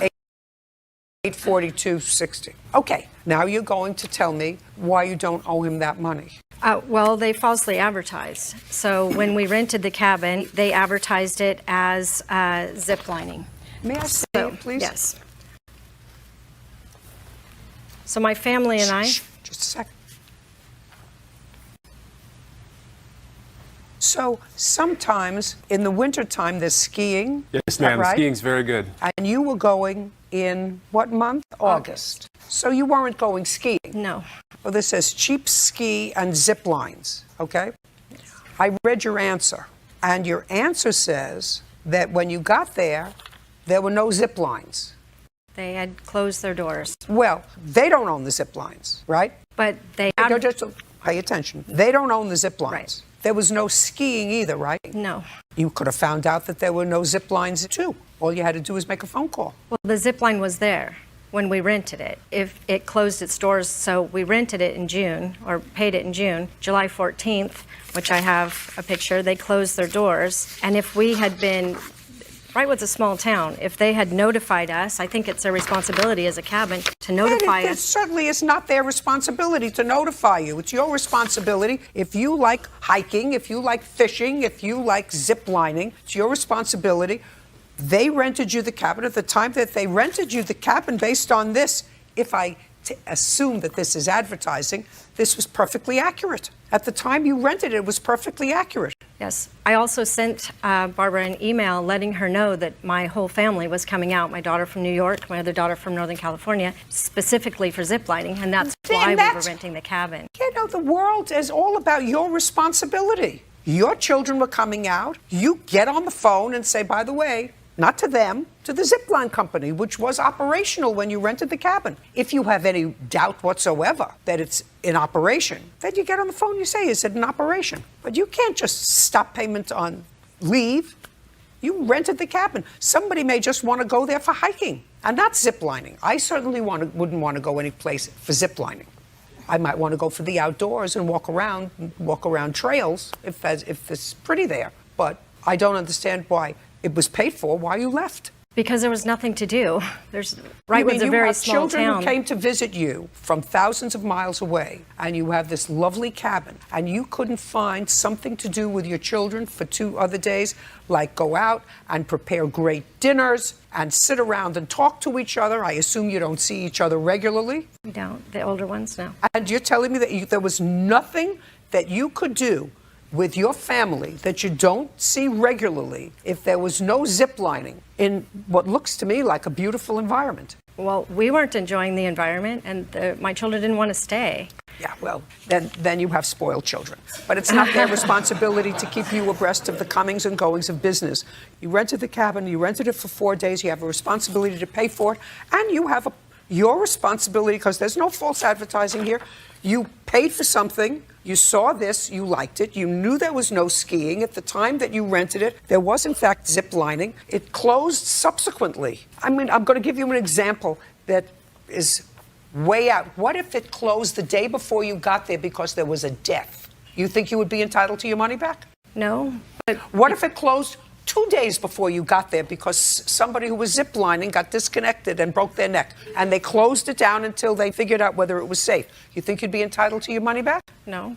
Mr. Case, the defendant is your former girlfriend, and you have 1 child together. That child is how old? 6, Your Honor. And it's a little boy, and you have primary physical custody of him. Yes, Your Honor. And you've had primary physical custody of him for several years. Yes, Your Honor. Okay. The defendant shares custody with you in the summertime. Is that my understanding? That just recently came back. Just recently? Yes. Now, the lawsuit is relatively simple. Each of you are accusing the other of initiating legal proceedings with regard to the other in family court, which cost you both a lot of money, and you want the other to compensate you for the legal fees that were incurred as a result of these frivolous court actions. So I'm going to ask you both one simple question. First, did either of you make application for counsel fees against the other when you were in family court? No, Your Honor. Was there a reason for that? The mediation did not work. What do you mean the mediation didn't work? We were required to go to mediation and talk with the parenting coordinator, and we were unable to be civil and work things out, so we went to a trial. Well, but when you go to a trial, then at the end of the trial, if you have a lawyer, then the lawyer says to the losing party after one case is dismissed and the second case is dismissed, I want counsel fees because this is a frivolous action. Did either of you make that application after the trials? I did not, because my lawyer advised me that they would not award it to me. And you? I never did. She did. She did file for $700. In legal fees, yes. Was that denied? Yes. It was denied by the family court judge. Yes. Is that correct? That is not correct, Your Honor. Okay, let's see if he probably has something to demonstrate that your attorney did make an application for legal fees. And I have, it's all right here, Your Honor. okay, let me take a look. This is the most recent order where everything was dismissed. Does that mention the legal fees? Does this mention the legal fees? It should, yes. Not should. I'm not going to read this whole thing. Well, find it. Denied motion. We're just talking about legal fees. I understand that promotions were denied. Show me in the order. That's all I want to see. Right here in the court. I got it in the court docket where it was all denied. You can look over this whole docket. I don't want to look over the whole document. I want you to take a pen and circle where it says motion for counsel fees by Miss Aldrich is denied. That's it. That's an easy thing. I'm sorry, Your Honor. It was right here. This is part of it. For some reason, it's not in the court docket, Your Honor. Okay. I'm sorry. If it's not in the court docket, then it's not there. All right. Now, I'm going to address one part of your case, sir, because that's going to be dispositive for me with regard to the entire case. There's no question, Miss Aldrich, that Mr. Case has legal custody of your son, either given to him initially by you or awarded by a court after a trial. Is that correct? That's correct. And that is after a full fact-finding trial. The court, clearly by awarding him physical custody, determined that he was a more appropriate parent. That's what the courts do. Right. They say between two people. So that's a given. Now, this is what I understand, at least in part, started all this trouble. You had primary physical custody. According to you, at some point last year, your son came home from a visit with his mother. According to you, he had a bruise. Multiple Bruises. And you asked him what happened, and he said to you, in effect, Mommy's boyfriend hit me. Actually, I picked him up from the No, visit. listen to me. Did I say anything that was untrue? I may have said it in different words, but is anything that I said inconsistent with your complaint? No, you're correct. Fine. I actually tell the story better than you do because I get to the point. So this is your story. Your son comes home, tells you that his mother's boyfriend hit him, which is why he has bruises. At some time, subsequently, Miss Aldrich notified you that she was going on vacation for a week, wanted to take a son with her, and you also ascertained that the boyfriend was going on that vacation. So far, correct? Correct. How much time after you noticed these bruises was this vacation supposed to take place? I'm not sure approximate date, but I filed for a protection order against her boyfriend. Immediately? Actually, I made a police report. As I picked him up, I pulled over a police officer as I was driving down the road. So you made a report immediately? Yes, Your Honor. And you initiated a protective order with your son as the beneficiary of that protective order, keeping Miss Aldrich's boyfriend away from your son. Yes, Your Honor. Did you and your boyfriend go away together with your son on vacation? No, ma'am. The boyfriend didn't go? He was not allowed. But you went? I sure did. And you took your son with you? Yes, ma'am. That was after a hearing. Was there ultimately a hearing on that protective order with regard to the boyfriend? Yes, ma'am. And what happened with that case? It got dropped. When you say it got dropped, or did it get dropped, or did it get dismissed? It got dismissed. Ralph didn't have any evidence. Well, that's your conclusion. Did you have a trial? I did not go. I was on vacation at the time. You mean to the hearing? Did the boyfriend go? Yes, ma'am. Stand up. Thank you. Last name, sir? Mr. Gould, or Gould. Mr. Gould, you went to the trial for the protective order. And was the protective order granted? No, the protection order was dropped. When you say dropped, it was withdrawn. Withdrawn. Okay, that's a different story. Do you understand, Miss Aldrich? That doesn't say didn't have any evidence. That means that Mr. Case had accomplished his mission, which was to prevent the boyfriend going on vacation with you and your son. So, mission accomplished. I don't have to proceed with this anymore. Now you can sit down. Thank you. I'd like to see the police report. Police report, divine motion, and incident report. Emails, attorney fees. Stop and talking to yourself, please. Sorry. Only old Sorry, people Your talk Honor. to themselves. Okay, so let's get to first, Miss Aldrich, with regard to your counterclaim. Based upon this police report alone, it's dismissed. Your counterclaim for the plaintiff filing frivolous actions against you. I must assume that prior to this incident, which occurred on June 4th, 2016, that you had been enjoying visitation with your son on some weekends, correct? Correct. How long had you been enjoying visitation with your son? A month, 2 months, 3 months, 6 months, a year? Years. Years. And this was the first police report that was filed. Yes, magistrate. Okay. And the 4th was the actual date that Mr. Chase picked your son up from visitation at your house. The officer's narrative, and I'm not quoting him, I'm quoting what the officer said that your son said to him. Your son said to the officer that the boyfriend hit him, which resulted in the bruises on his legs, shins, and back. That's what the boy told the officer. The officer documented that with photographs because the officer said, I saw the bruises, I documented them with photographs. So the plaintiff had every reason to file for a protective order against Mr. Gould based on this. As a matter of fact, he could have been charged with a neglect if he did not do so, knowing that Mr. Gould was again going to be alone in his company without his father present when you were on vacation. Now, you don't know, I don't know, certainly, and I'm not going to get that information here today as to whether or not the plaintiff coached your son to say that. However, based upon your statement to me that you have been having weekend visitation for years without incident, I have to assume that there wasn't an ongoing pattern of trying to disrupt your visitation with your son, but this was an incident that caused his custodial parent some alarm, coming back with bruises. Your excuse to the police officer who spoke to you was, we just took the training wheels off his bike and he fell. That was your reason. So he had every reason to do what he did. So your application for counsel fees is denied. You did what you were supposed to do. What counsel fees do you think you're entitled to?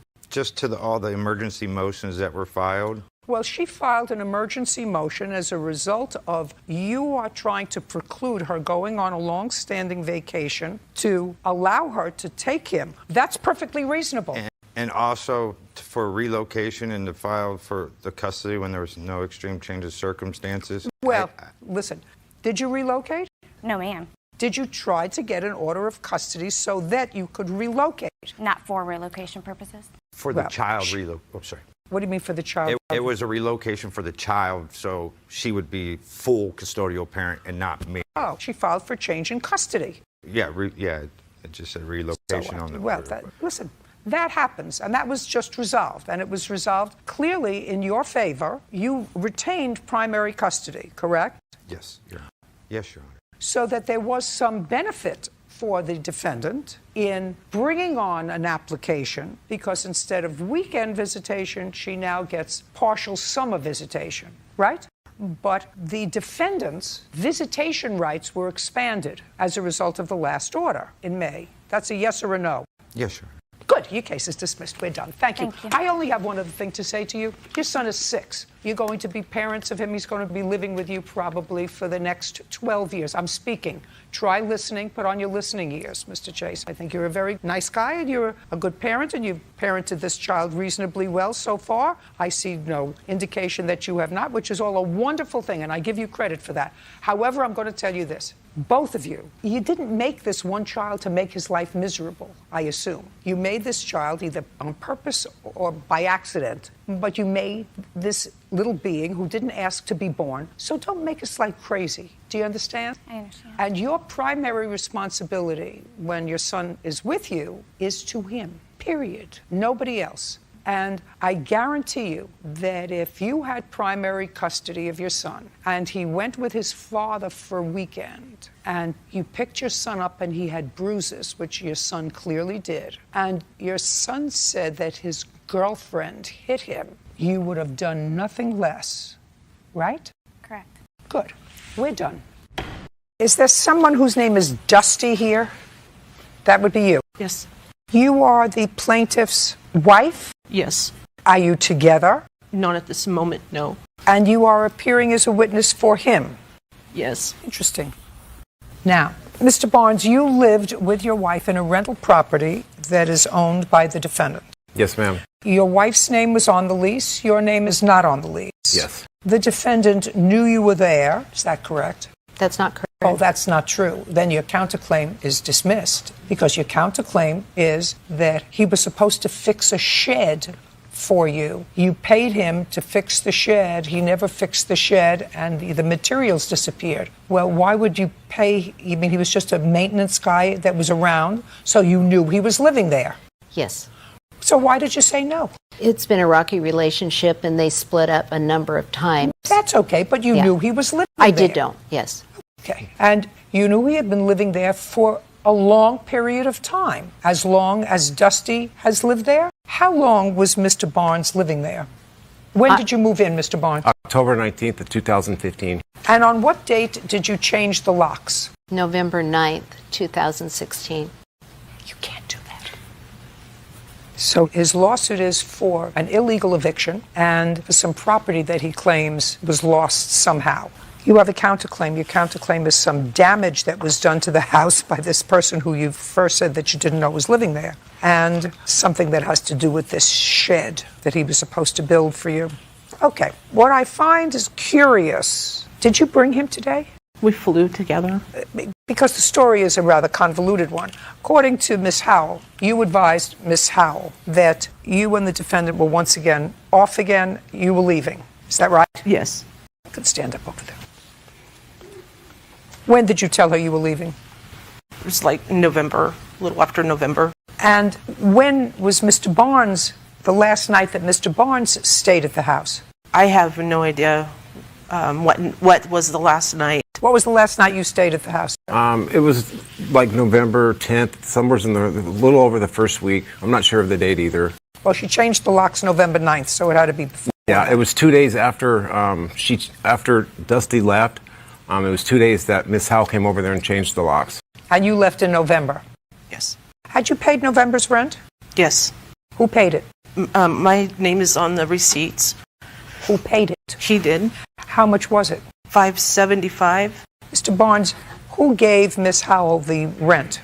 Miss Howell is at the office when we go to pay the rent. We both went in there and we paid the rent. I got receipts. And it was accepted? Yes. Why did you change the locks? Because I got text messages to show you that Dusty had moved out and that Harold had changed the locks on the house and that she had turned off the... Okay, just a second. So you show me where she said that Harold had changed the locks on the house. Did you change the locks on the house? No, ma'am, I did not.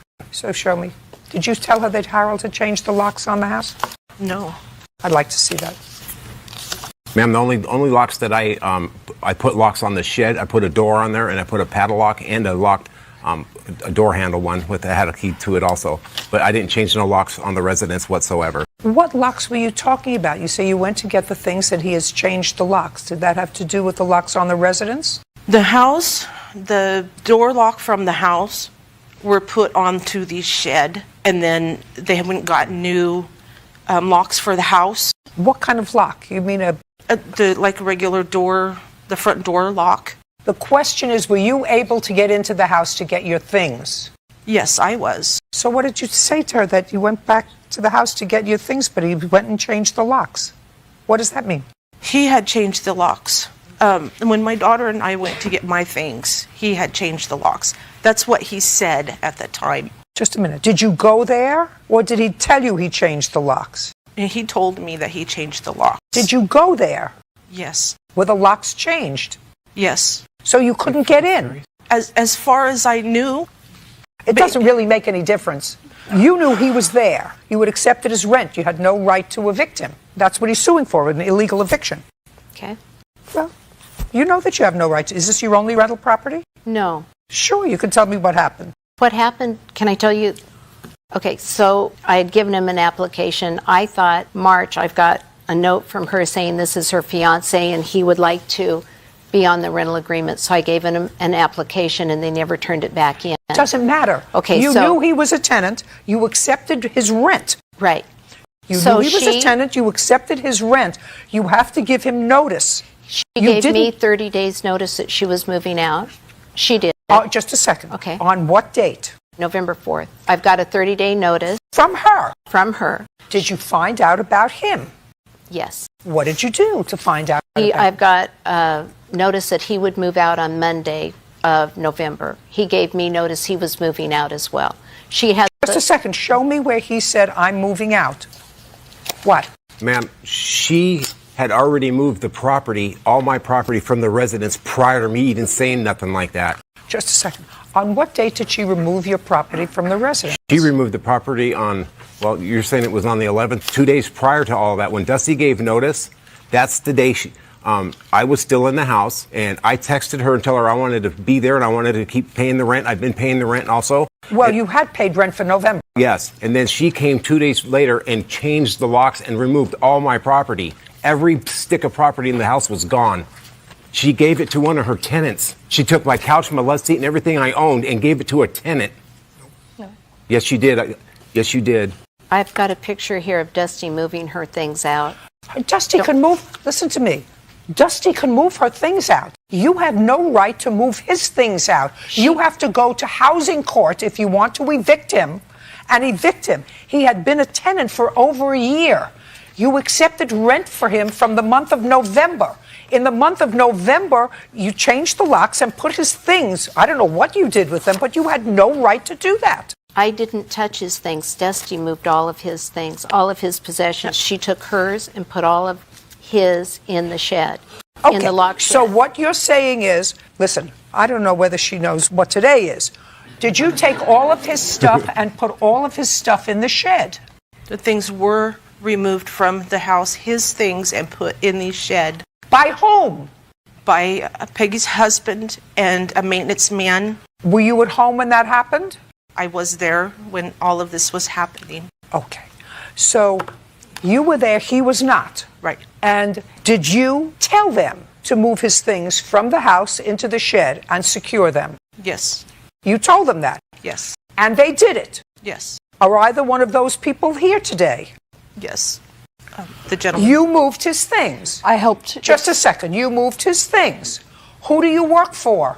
I was with my mom at the day, So this is helping your- them, just a helping sec- my mom. I'm her mom. Just a second. Who were you working for? Nobody. I'm not working for anybody. I was helping my mom move her things out and just helping them Who clean was up. with you? It was me and Peggy's husband, and there was That would be you. Yes. Did you help move his things Yes, I did. out of the house into this shed? Well, that's all I want to know. Judgment for the plaintiff in the amount of $5,000. Your counterclaims dismissed. You cannot illegally evict someone who you know has been a tenant for a year because you chose sides in a domestic dispute. Now, you knew, and if you have other rental property, you know that if you have a de facto tenant who's there and has been there for over a year and you've been accepting rent, put your hand down. Okay. And you've been accepting rent from that person, you have to say, you're not on the lease, I'm giving you notice. Then they may or may not leave. But you can't summarily eject somebody who you've accepted rent from, at least for the month of November. I've got a signed agreement that he agreed to vacate. Before or after you moved his things? Look at me. After. Look. After judgment for the plaintiff in the amount of $5,000. Thank We're you, done. ma'am. She knows the law. She knows she can't do that. She did it anyway. She knows the law. I thought as of October 1st, when I was at the property, he was not there. And what she said about me moving out prior, no. She took my property and gave it to one of her tenants. Make sure they sign the lease. Time to move forward by myself. Mr. Janet, the defendant was a tenant of yours, and she was a tenant of yours through a Section 8 housing, which means that Section 8 housing paid part of the rent, and you paid part of the rent consistent with your income. It is your claim that the defendant left the house in a terrible state and in addition took some furnishings that didn't belong to her. The defendant says that she bought your furniture and that she wants her security deposit back and that whatever things she took from the house, she had purchased, things like faucets and things she replaced. Well, let's deal with that for a moment. I read your answer, Ms. Henderson, and it appeared to me that you did replace some knobs or faucets in the house. That's what you said? Yes. Did you put the old ones back when you left? The old ones were kind of like ruined a little, so I replaced it brand new. I upgraded the furnishings in the sink, and I left the sink there, and I did replace all the blinds with brand new ones. And you left them there? Yes, I left them. Is that correct? No, Your Honor. I have the proof right here stating from the guy who did the labor and the repairs, and he just sent the receipt to me. What I'm asking you is, did you leave it there? Yes, I left it there. Did you take pictures of it? Yes, well, I didn't take pictures of them, but I do have the receipt and the man who did the labor. Oh, I understand that you may have done it. He says that you didn't leave them. He says a lot of things that are not true. Maybe. When you left, did you do a walkthrough of the house? Did, Your Honor, and that... Together? No, she wouldn't make an appointment. I called, I have to check my calendar, and I never heard back. Okay. You were taking back this property. She was a tenant for how long? Almost 2 years. 3 years. And you were taking back the property because you wanted to move back into the country? Yes, Your Honor. And we agreed upon the Section 8 doing the checklist, the passing list, and I have the passing list through housing right here. I'd like to see. Okay. When did you move out, Ms. Henderson? On the 27th of February, and that was the exit report. Well, this is February of 2015. Well, I don't have the up-to-date one, but Mr. John Janet has the same copy that I have also. But the exit inspection, he has the same Do you one. have an exit inspection from City of Section Carlsbad. 8 housing? I have an inventory checklist. After she left, there was an inventory done of the property. By whom? Well, the housing gal was there. I have a letter from housing that she took some pictures. She couldn't believe it. She just couldn't believe the Not destruction true. was so extensive. Just a second. Not true. Do I you have the have pictures. something from housing in February? You vacated in February. Yes. On or about February 27th or the beginning of March that indicates the condition of the house. He wouldn't bring that, Your Honor, because that would be defeating his whole purpose if he brought that list with him. You should have it. I know. I thought I brought both of them. I did. But I wouldn't Shoulda, be- woulda, coulda. That Right, comes but I- under the category of shoulda, woulda, coulda. I wouldn't continue on Section 8 if I destroyed his home. They wouldn't let me continue on there. Ms. Henderson, I don't know that at all. I just need the document. Okay, do we have the document we were looking for? I believe we do, Your Honor. There's also a letter from the I housing just want to see inspector. the document, please. Yeah, I'm saying that is part of the documents. It's not part of the document. The document is that one paper underneath the picture. And it has the last inspection that was done in there included, Your Honor. Too much. Second. It's a little too much. This There's is a lot more. nothing. Okay. This was done in December of 2016. She put that one off and told housing couldn't do it, come back another time, and was able to stall them. So everything passed. Yes, ma'am. And I moved on to my next place. Now, Mr. Janet, there were no notes on here other than it said unit passed inspection, new kitchen faucet, screen door, and sliding door handle were being installed during the inspection. Well, if the screen door was installed, Your Honor, it's bent in half laying out on the deck. And the faucet that was installed is laying there, never mounted down. It's a $20 plastic faucet, and the one that was originally there disappeared. Well, this is from an independent person, the same person understand. who inspected But, the Your Honor, property, and it says the unit does not pass inspection. The smoke detector and carbon monoxide need to be in working condition. Okay, so they make notes if they see something Right. that isn't right. The exit inspection, everything passed, and there were no notes on here. Your Honor, a housing inspection does not include anything in regard to the furnishings, and they do not care if the carpeting is ripped up and holes pulled in it by an animal. They don't write that down, Your Honor. That's the problem. I would have known a long time ago what was happening. Maybe. Now, let's talk about your furnishings, because that's part of your lawsuit, that she took furnishings that didn't belong to you. What furnishings did she take that didn't belong to her? Okay. Everything that was in the place. The before? Bird? Sure. These are pictures of the furnished apartment that she moved into.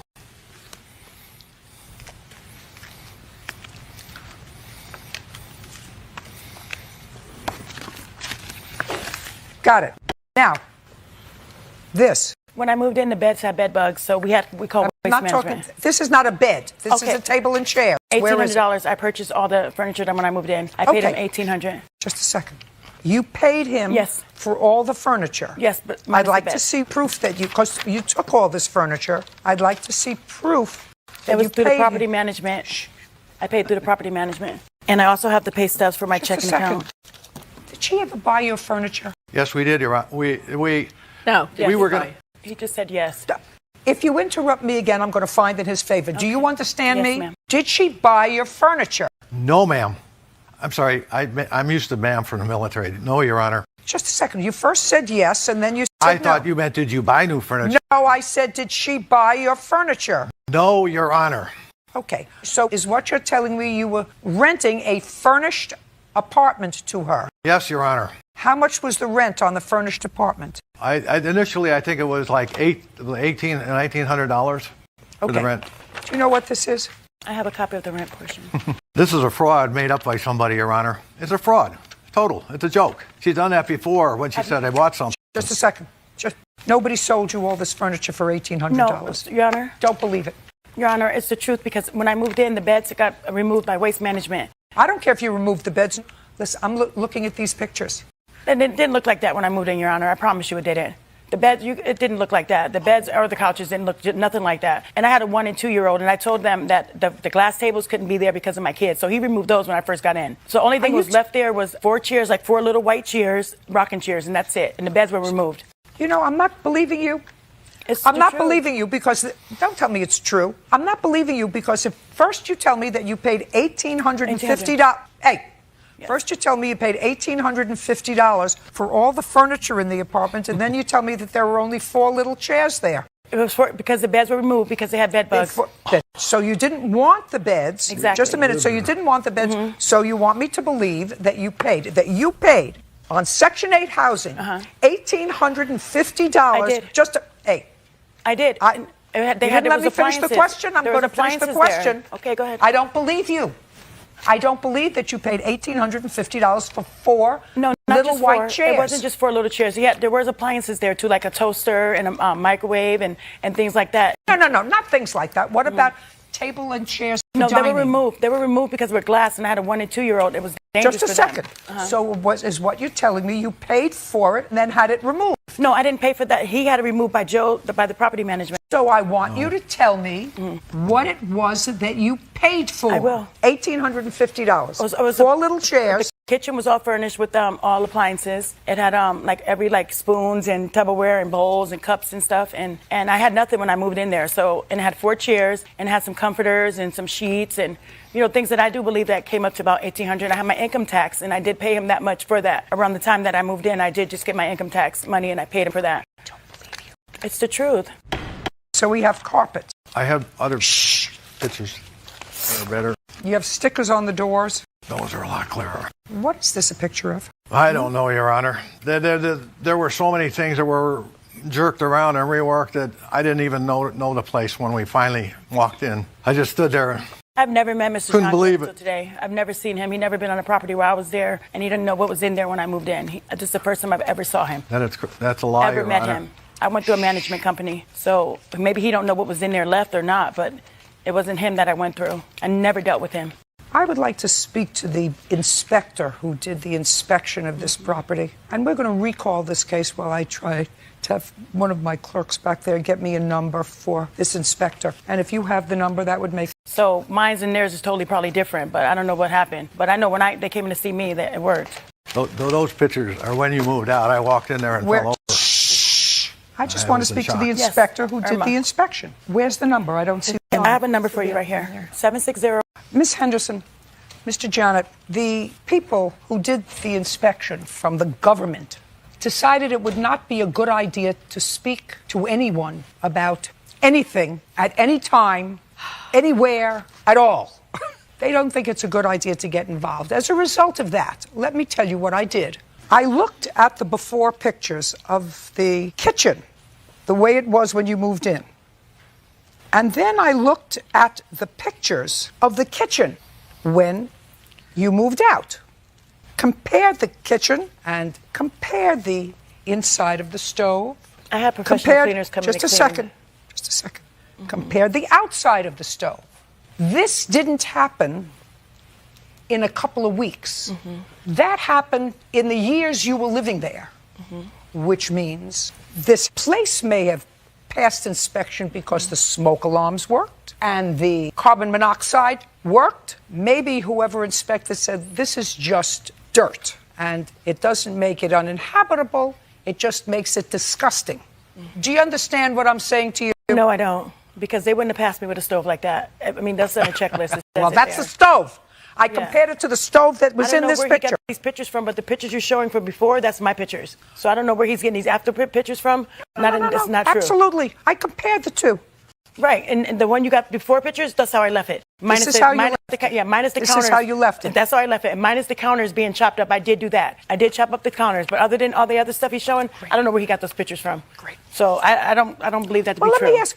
I don't care what you believe. I believe that why I did you? destroy. Why did you chop up the kitchen counter? I didn't know any better, and I do take responsibility of that. I do. And the carpet may be dirty, and he needs to replace and clean it. But that's it. But other than that, those pictures came from when I left. Very good. Judgment for the plaintiff in the amount of $5,000. Your counterclaims dismissed. We're done. Nobody should have to endure the kind of trashing that place took. They wouldn't have cleared me and let me move on to the next place. The destruction was immense. He really wants as a monster. He's a very slumlord. So I'm okay with the verdict. I'm out of it. I'm out of it. We've got each other. That's all I want.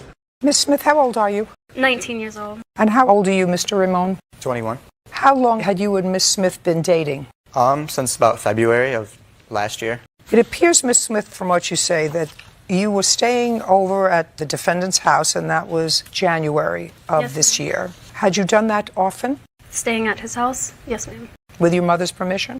Yes.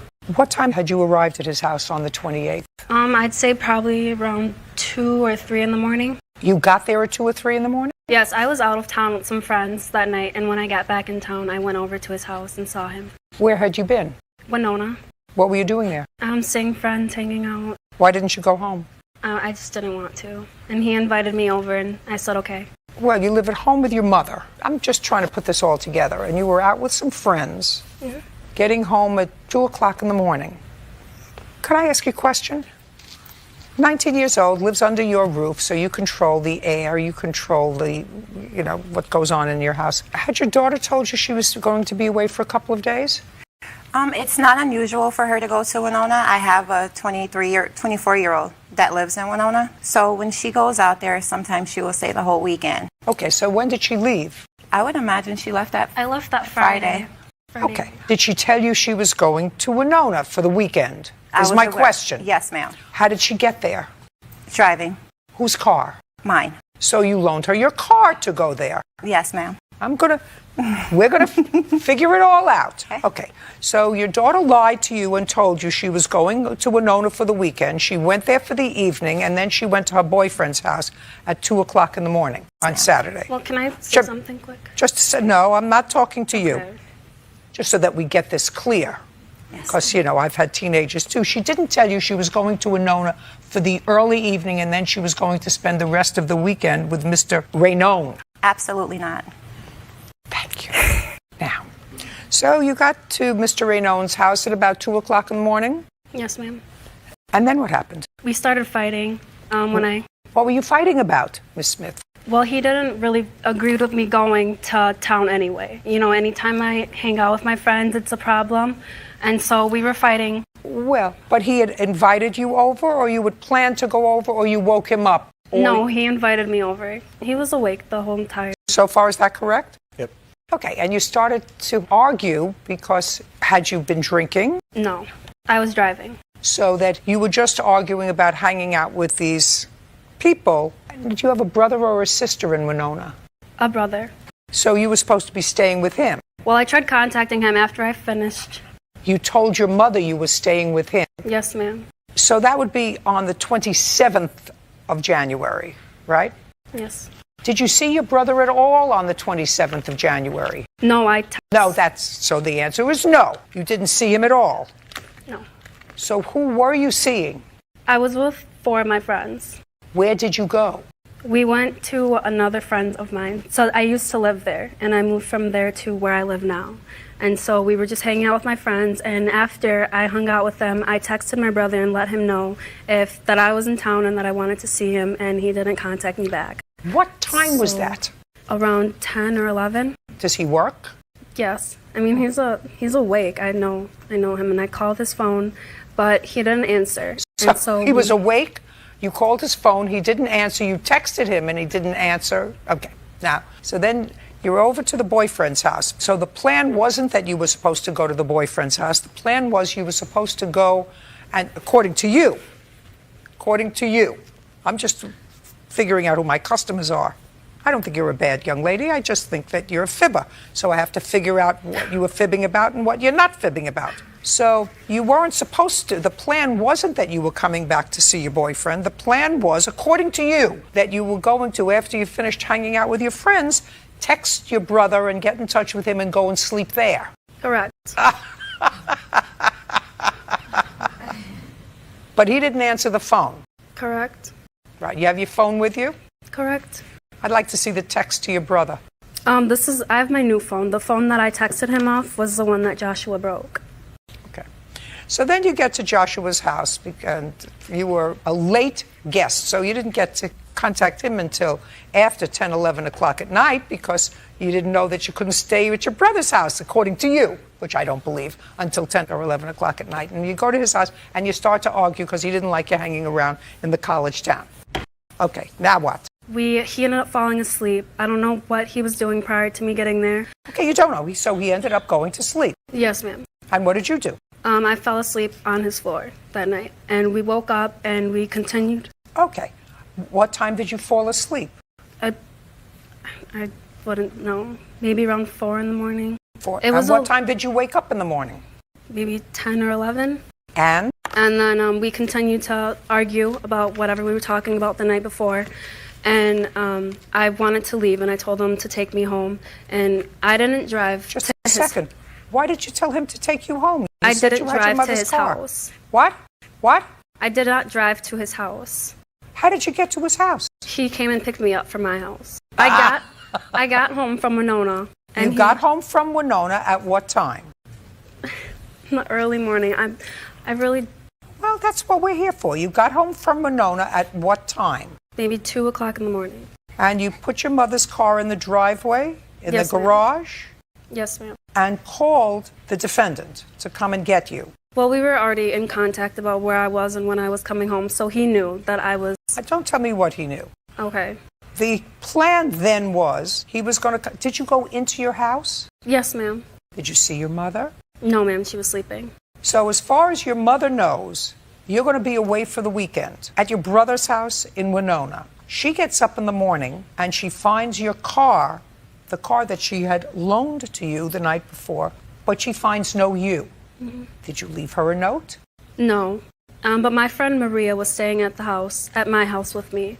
And so I just dropped her off and then I kept going. Oh, it gets more complicated. So you had a friend with you that you left to deliver the message to your mother that you were going to your boyfriend's house. Well, she was currently living with me as a roommate. I don't care. You don't leave your mother a note. No. Call the boyfriend. Boyfriend came to see you. Why didn't you just drive to his house? Because I'm not supposed to be in contact with him. My mom does not like us. Just a second. Is there any reason for that? No, ma'am. My mother just doesn't like me communicating with Josh. And so there must be a reason. She must not like him for a reason. Yes. What's the reason? Just prior relationship problems that we've had, issues that we've had in our relationship. Well, what were you going to tell your mother when you came home? I'm not sure. Now, you're up at 11 o'clock in the morning and you're at Josh's house. You continued to fight. You told him to take you home and he wouldn't let you leave the house. Correct. He blocked the door. Correct. But you finally got out of the house. Yes. And tell me about what happened when you finally got out of the house. He took my shoes from me, one of my boots. And he took one boot? Yes. I got out of the apartment building and we keep our shoes in the hallway. And so I started to put my shoes on, and he's like, no, you're not going anywhere. And I had one shoe on, and he took the other one from me. And so I'm like, okay, fine, you can have them both. I'm just going to walk home then if you're not going to drive me. And so I gave him my other boot, and I started to walk home in the snow after that with just my socks on. So I walked down the driveway and maybe about 4 or 5 houses down the sidewalk, and that's when he drove up beside me with my boots in his car. Why didn't you call somebody? I don't know. I don't remember. What do you mean you don't know? You're 19 years old. You have your phone with you. Mm-hmm. You pick up the phone and you call your mother and you say, please come and get me. Or you call a cab, or you call an Uber, or you go to a neighbor and say, I need to get home, or something. Correct. I just wanted to get out of there at that point. Okay, so now you got out and he comes up in his car and... And he tells me, I'm really sorry about everything that I did. And I said, just please get in the car, put your shoes on, I'll take you home. I got in the car, I put my shoes on, and instead of driving me home like he said he was going to do, he turned the car around and started taking me back to his apartment building. And we got into about the driveway of his apartment building, and I proceeded to jump out of the car to get away from him. And I started walking back home down the sidewalk as I was doing. And now you had your boots on? Yes, I had my boots on at this time. So you start to walk home and? And I realized that I didn't have my phone on me because I wanted to call my mom for a ride. And so I walked back to his apartment building, and he left his car door unlocked. And so I was looking in the car for my phone under the passenger seat, and I didn't see it. And so at that time, Josh came out of his apartment building and started yelling at me and telling me, get out of my car, what are you doing? Your phone's not in there, and, being belligerent. And I let him know I'm not trying to have any problems. I just want to get my phone and get out of here and go home. I just, I don't want to be here. And he didn't come out of the front door of the apartment building. He came from around the back. And so I chased him, and he had my phone in his hand. And? And it was broken. And I have pictures of it if you'd like to. Okay. Listen to me really carefully. Yes, ma'am. Because I have much more important things to do, I hope, today. Where did she leave her phone? In the driveway when she had hopped out of the vehicle. And you picked it up? No, I did not have it in my hand at all. So you left it in the driveway? When she had jumped out of the vehicle, that's when it had came out with her, and I know nothing further than that. I went inside to go in to look for my phone. Not a chance. Not a chance. Did you, after you went and darted off after your girlfriend, after you let her come to your house at 2 o'clock in the morning, after you fought with her over the fact that she was hanging out with friends that you didn't like, all of which I believe, by the way, there is no way that you left the phone in the driveway and went inside to the house. Is that what you want me to believe? I didn't know that she even lost it. You just said it fell out? Until she had came back, asking for her phone, crying. I didn't know that she had a phone missing. When she had... Oh, I thought you said it fell out when she got out of the car. No, that's what I'm saying. It must have, because she had found it broken. I did not have it in my hand when she had seen me with it. That's a lie. She had found it on the ground broken, and on the ground is where she had jumped out of the vehicle originally, which the phone must have came out with her when she had jumped out of the car. Now you have a police report. Yes. I'd like to read it. Were you there? Do you know about this? I picked her up. She finally got to a neighbor's house. Just a second.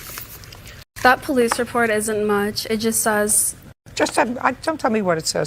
Okay. The police arrived. They had discussion with both of you. Is that right? Yep. What was it that you claimed that she broke or stole of yours? She had stolen my cell phone, and the police did not make a report because she's the one who called the cops on me. During the time that she was at your house, Correct. Did you go through her phone log? No. Did she go through your phone log? Yes. Tell me when that happened. When I was asleep. When you were asleep? I woke up and my phone wasn't where I had left it, and she was starting fighting with me because she was on it. What did she say to you? Nothing. We were just arguing. About what? About the night before and everything. Oh, okay. So you told the police you took your phone because it wasn't where you had left it the night before. No, I had it in the morning. I had the phone in the morning. Listen to me carefully. Yes. Where did you find it the next morning? It was next to me, but it wasn't like where I had placed it before I had fell asleep, which means that somebody was on it. Problem. You have to pay for her phone. You have a bill for the phone? I don't have a bill for my phone, but I have messages regarding when I bought my new phone and how much that cost. I don't care what your new phone cost. I want to know when you bought this phone, what kind of phone it was. This is how much it'll be for a replacement. I don't want to see what a replacement is. The one that he broke costed $350. What kind of phone was it? It was an iPhone 6S. When did you purchase it? I only had it for maybe about 3 or 4 months before it got damaged. So it's a 6S, and you believe you paid somewhere around $350 for it? Yes, ma'am. Yeah, that sounds about right. Anything else you want to tell me? I have hospital records of me being seen after having to jump out of his car. I'll take a look at them. Can I say something, Your Honor? What? Can I give you a little history? No, I don't want to hear any history. I've heard enough history. He's going to pay for her phone. Okay. And I also have something else. Oh, I don't care. When you act stupid, stupid things happen. Miss Judy, he doesn't... This doesn't tell what they found with you. I was trying to let you know. What? That is just the papers that I got when I left the emergency room saying... Did they give what you I any came in medication? for. No, he didn't. Did they give you a splint, a Band-Aid, and anything? He gave me ice packs. He gave you an ice pack? Yes, and then I was excused for work from... Oh, very good. Judgment for the plaintiff in the amount of $350. We're done. Miss Morton, this young man is your son. Yes, ma'am. And he was living with you at the time of this automobile accident. Yes, he was. When had he begun to live with you? April of that previous year. And on what date was the accident, Mr. January Whitmore? 7th. January 7th. Where were you going? Not 5 minutes away to the store. What time of day? I believe it was somewhere in the early morning hours, probably somewhere around 11 o'clock. What kind of car did your son have an accident with? 2014 Nissan Versa. And when had you purchased it? I purchased it in December of the year before. Did you pay cash or did you have it on time? No, ma'am, I paid cash. With what company was it insured? American Family. I'd like to see proof of insurance on the date of the accident. She didn't have insurance on the car. I got a ticket for no insurance. This doesn't tell me. I never saw a certificate of insurance that says that it's effective January 11th, 2016 to termination. Oh, and here's the other one till January 11th, 2017. I need a statement from the insurance company that your car was insured on January 7th of 2017. I don't know. We're going to wait until we get it. Do you understand? If I'm going to wait for nothing, let me know now. If the car wasn't insured on that date, let me know now. No, ma'am, the car was insured. Then we'll come back when we have a statement that the car was insured by the company. You got a ticket for lack of insurance? Yes, ma'am. I'd like to see it. Failure to maintain a lane, which is... Pretty much causing an accident. You caused an accident. That's what they're saying, yes. And you had no driver's license. So Correct. you shouldn't have been driving a car. That's what they say, allegedly. What do you mean that's what they say? That's what they said. That's what they say. I had a license, but I just didn't have a physical copy of the license on me. Your Honor, he went to jail under an alias. Just a second. I don't know that. If you have proof of that, that's fine. I'll look at it. It says no license on person. Correct. Did you produce a license? No. Okay, so you didn't have a license. Okay, then you shouldn't have been driving a car. Okay. This said expired registration. I have my registration right here from the state of Missouri. Well, he was given a ticket for expired registration and removing tags with intent. Now, if you remove tags, that means you shift license plates from one car to another. I have my tag number that matches on my registration that matches the vehicle. Listen, I don't know why he got tickets for this. Do you understand what I'm saying to you? Yes, ma'am. You understand what I'm saying to you? He could not produce a valid registration for your car. Correct. He could not produce proof of insurance when they checked because he asked for license and registration. And the tags didn't match. Whatever vehicle, when they checked the tags, it didn't match the vehicle that he was driving. But my registration with the tag number matches with the VIN number and the vehicle. Madam. Because we were in the state of Georgia. The state of Georgia, when they ran my license, it didn't come up in Georgia's system. Missouri tags, the car that's registered in Missouri would not come up in a Georgia system. Just a second. Why was the car registered in Missouri? Because that's where I lived at the time. I was moving from Missouri to Georgia. I just moved to Georgia. He was living with you starting in April. Where were you living with her in April? In Missouri or Georgia? Georgia. In Georgia. This accident happened in January. Correct. I just moved to Georgia in December. He's been living with you since April. December 2016. No. 15. Listen, we're not going to play with each other. No. Your son was living with you in April in Georgia. This accident happened in January of the following year. This year. April, May, June, July, August, September, October, November, December, January, 10 months later. Yes. Why isn't your car registered and insured in the state of Georgia? I didn't get it registered in the state of Georgia, and I wasn't going to get it registered in Georgia until my tags expired. We're going to come back, and you're going to present to me the tags, proof that your car was insured on January 7th of 2017, a letter from your company, because I assume this is the same company that insures you now. American Family. Fine. All we need is a statement from them that this car, which was a 2014 Nissan, was insured by them. Because if he was in a collision and it was insured by them, you have a 2014 car, then you had insurance. Correct. Right? Yeah, I do. Did the insurance fix the car? He was not on my insurance, no ma'am. He was an uninsured driver. I didn't put him on my insurance because I had no intentions of him driving my car. We're going to be back. Go get me what I asked you for. So, Ms. Morton, I'm advised by my clerk that you, in fact, did not have insurance at the time of this accident on the 7th of January of 2017. Is that correct? That is correct, ma'am. I was just informed that the policy... Ms. Morton, I don't believe you. I knew you didn't have insurance. I'm like Karnak. I knew you didn't have insurance because if you had insurance, if you even thought you had insurance, when you had the accident, you would have called your insurance company and would have said to your insurance company, my son just had an accident. Am I covered for any of it? Because that's what people do. And if you called your insurance company, they would have said, I'm sorry, your insurance lapsed, and you would have known that in January, not months later. So let's get over it. You didn't have insurance on the car. I don't even have to get to the point where, were the plates the right plates from Missouri? Was it registered? I don't even have to get there. I know that you had no insurance, and I know that your son didn't take the car without your permission. He did take the car. Let me explain myself clearly to you. You lie to me once, you get no further chances. The only thing is, you're culpable for letting him drive a car that was uninsured. And there's no question in my mind that he had the car, he had driven the car before, he drove the car, it was in the afternoon. There was no question that you knew he took the car, he was probably going for food for you or for his son who lives with you. Who knows? I don't care. You lied to me once, you don't get another chance. Your problem, Mr. Whitmore, is you were at fault in the accident. Well, I wasn't at fault. Wait, just a second. Where's the piece of paper you just gave me? Right here. Where's the piece of paper? And you want me to play back the tape? You know, we do tape these things. Yeah, I don't need you to play it back. Just a second, Will. Don't raise the octave on your voice with me, sir. Failing to maintain a lane. Accident. Guilty. That's what you pled. Guilty. Sure did. I did plead guilty. Listen to me. Don't be a wise guy with me. I'm not. I'm just stating the fact. That means that you caused the accident. Wasn't my fault. Your Honor. Who wants to sit in jail for 7 days over a ticket that you want to get out of jail?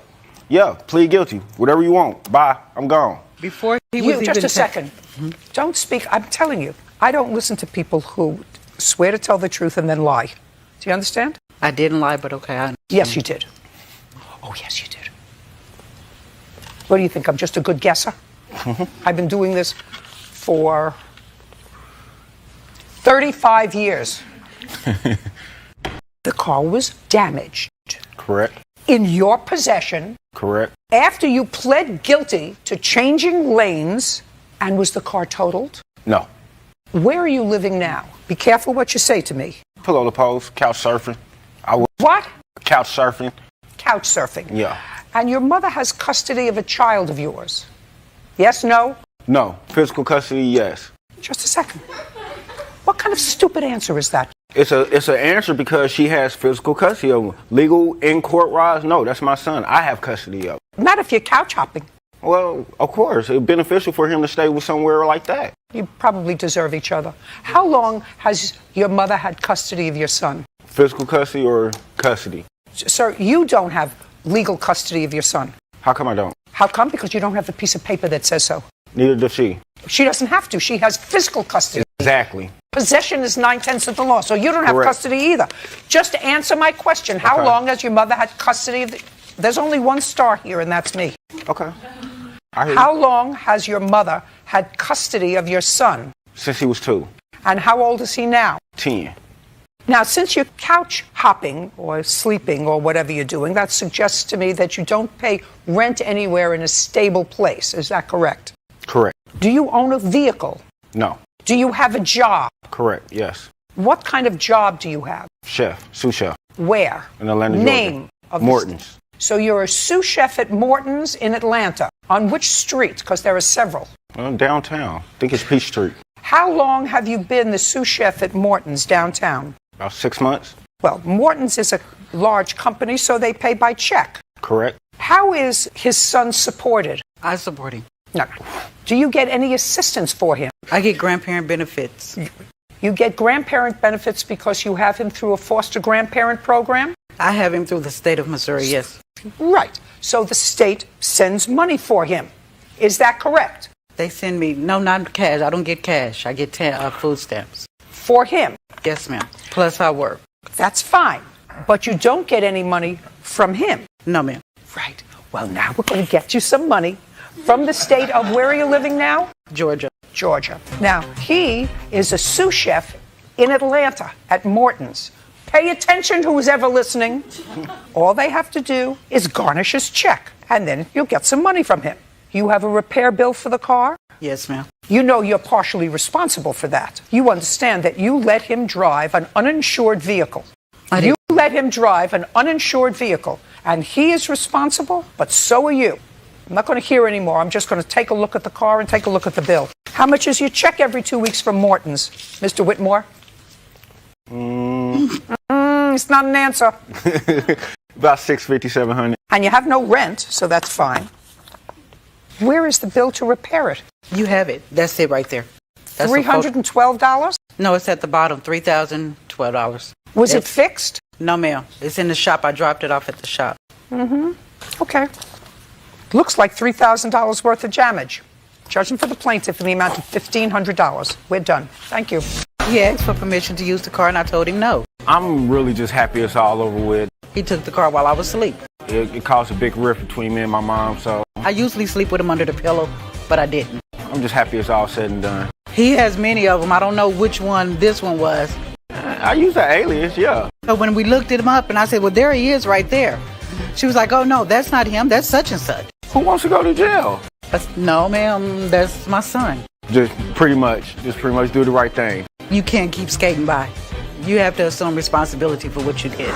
Tell me what happened with the dog. I was walking home from school and across the street, and a lady was coming up towards me with a dog and baby stroller. And So she had a baby stroller. That was this lady here? Yes. Mm-hmm. And while I was getting closer, the dog was like jumping around and making growling noises, and she was saying, "Don't do it to the dog." And She said, don't do it?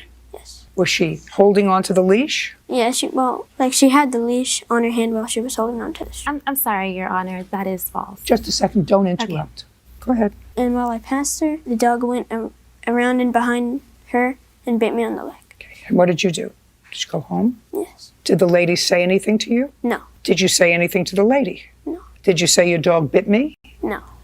How did you find her if you hadn't said anything to her? It was my dad. Your dad found her? Okay.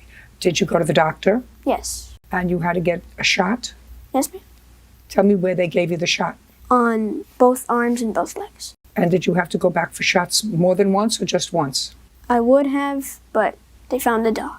So you got 4 shots that day? Yes. Do you remember what the dog looked like? Yes, it was white and fluffy. It's like a medium size. Had you ever seen this lady or the dog before? No. Okay. You can go back there so you can stand next to your dad in case I have any other questions for you. Mr. Nunez. Yes. How did you find Miss Rodriguez? The next day after, there was another incident, and then that individual we had spoken to that was in search of that dog also realized that it was the exact same dog that had bitten him. We received a phone call that following day on December 9th, and she informed us of it. Who called you? The individual from the Pflugerville Police Department made the phone call to me that next day. That they had believed... They did find that dog due to the fact of another individual being bitten. By that dog? By the same dog, yes. On what date was the other individual? That was on December 9th, in which that second incident occurred.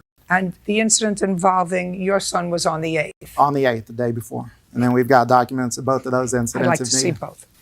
Your Honor, that was hearsay. That was actually my mom was walking the dog, and there was a pit bull Listen to me. unleashed. Don't interrupt. Yes, ma'am. This is both. Both. Unless yes, you- the first is If ourselves. I ask you a and the question, second is but that don't tell me individual what following happened with back. your mom and what's hearsay. Sure. I actually know what hearsay is. You got it. We're speaking of the dog that's bitten two different individuals, not who was walking it the second day. Your Honor, may I point out that on that record of my mother-in-law with the second incident, it shows that the other dog was not on a leash and was coming towards my mother-in-law and our dog. And we actually called 911 that day. My mother did. Just a second. Were either one of you there? No. No, ma'am. Now I'll hear you. Go ahead. Tell me the story. Okay, may I approach the board? Yeah.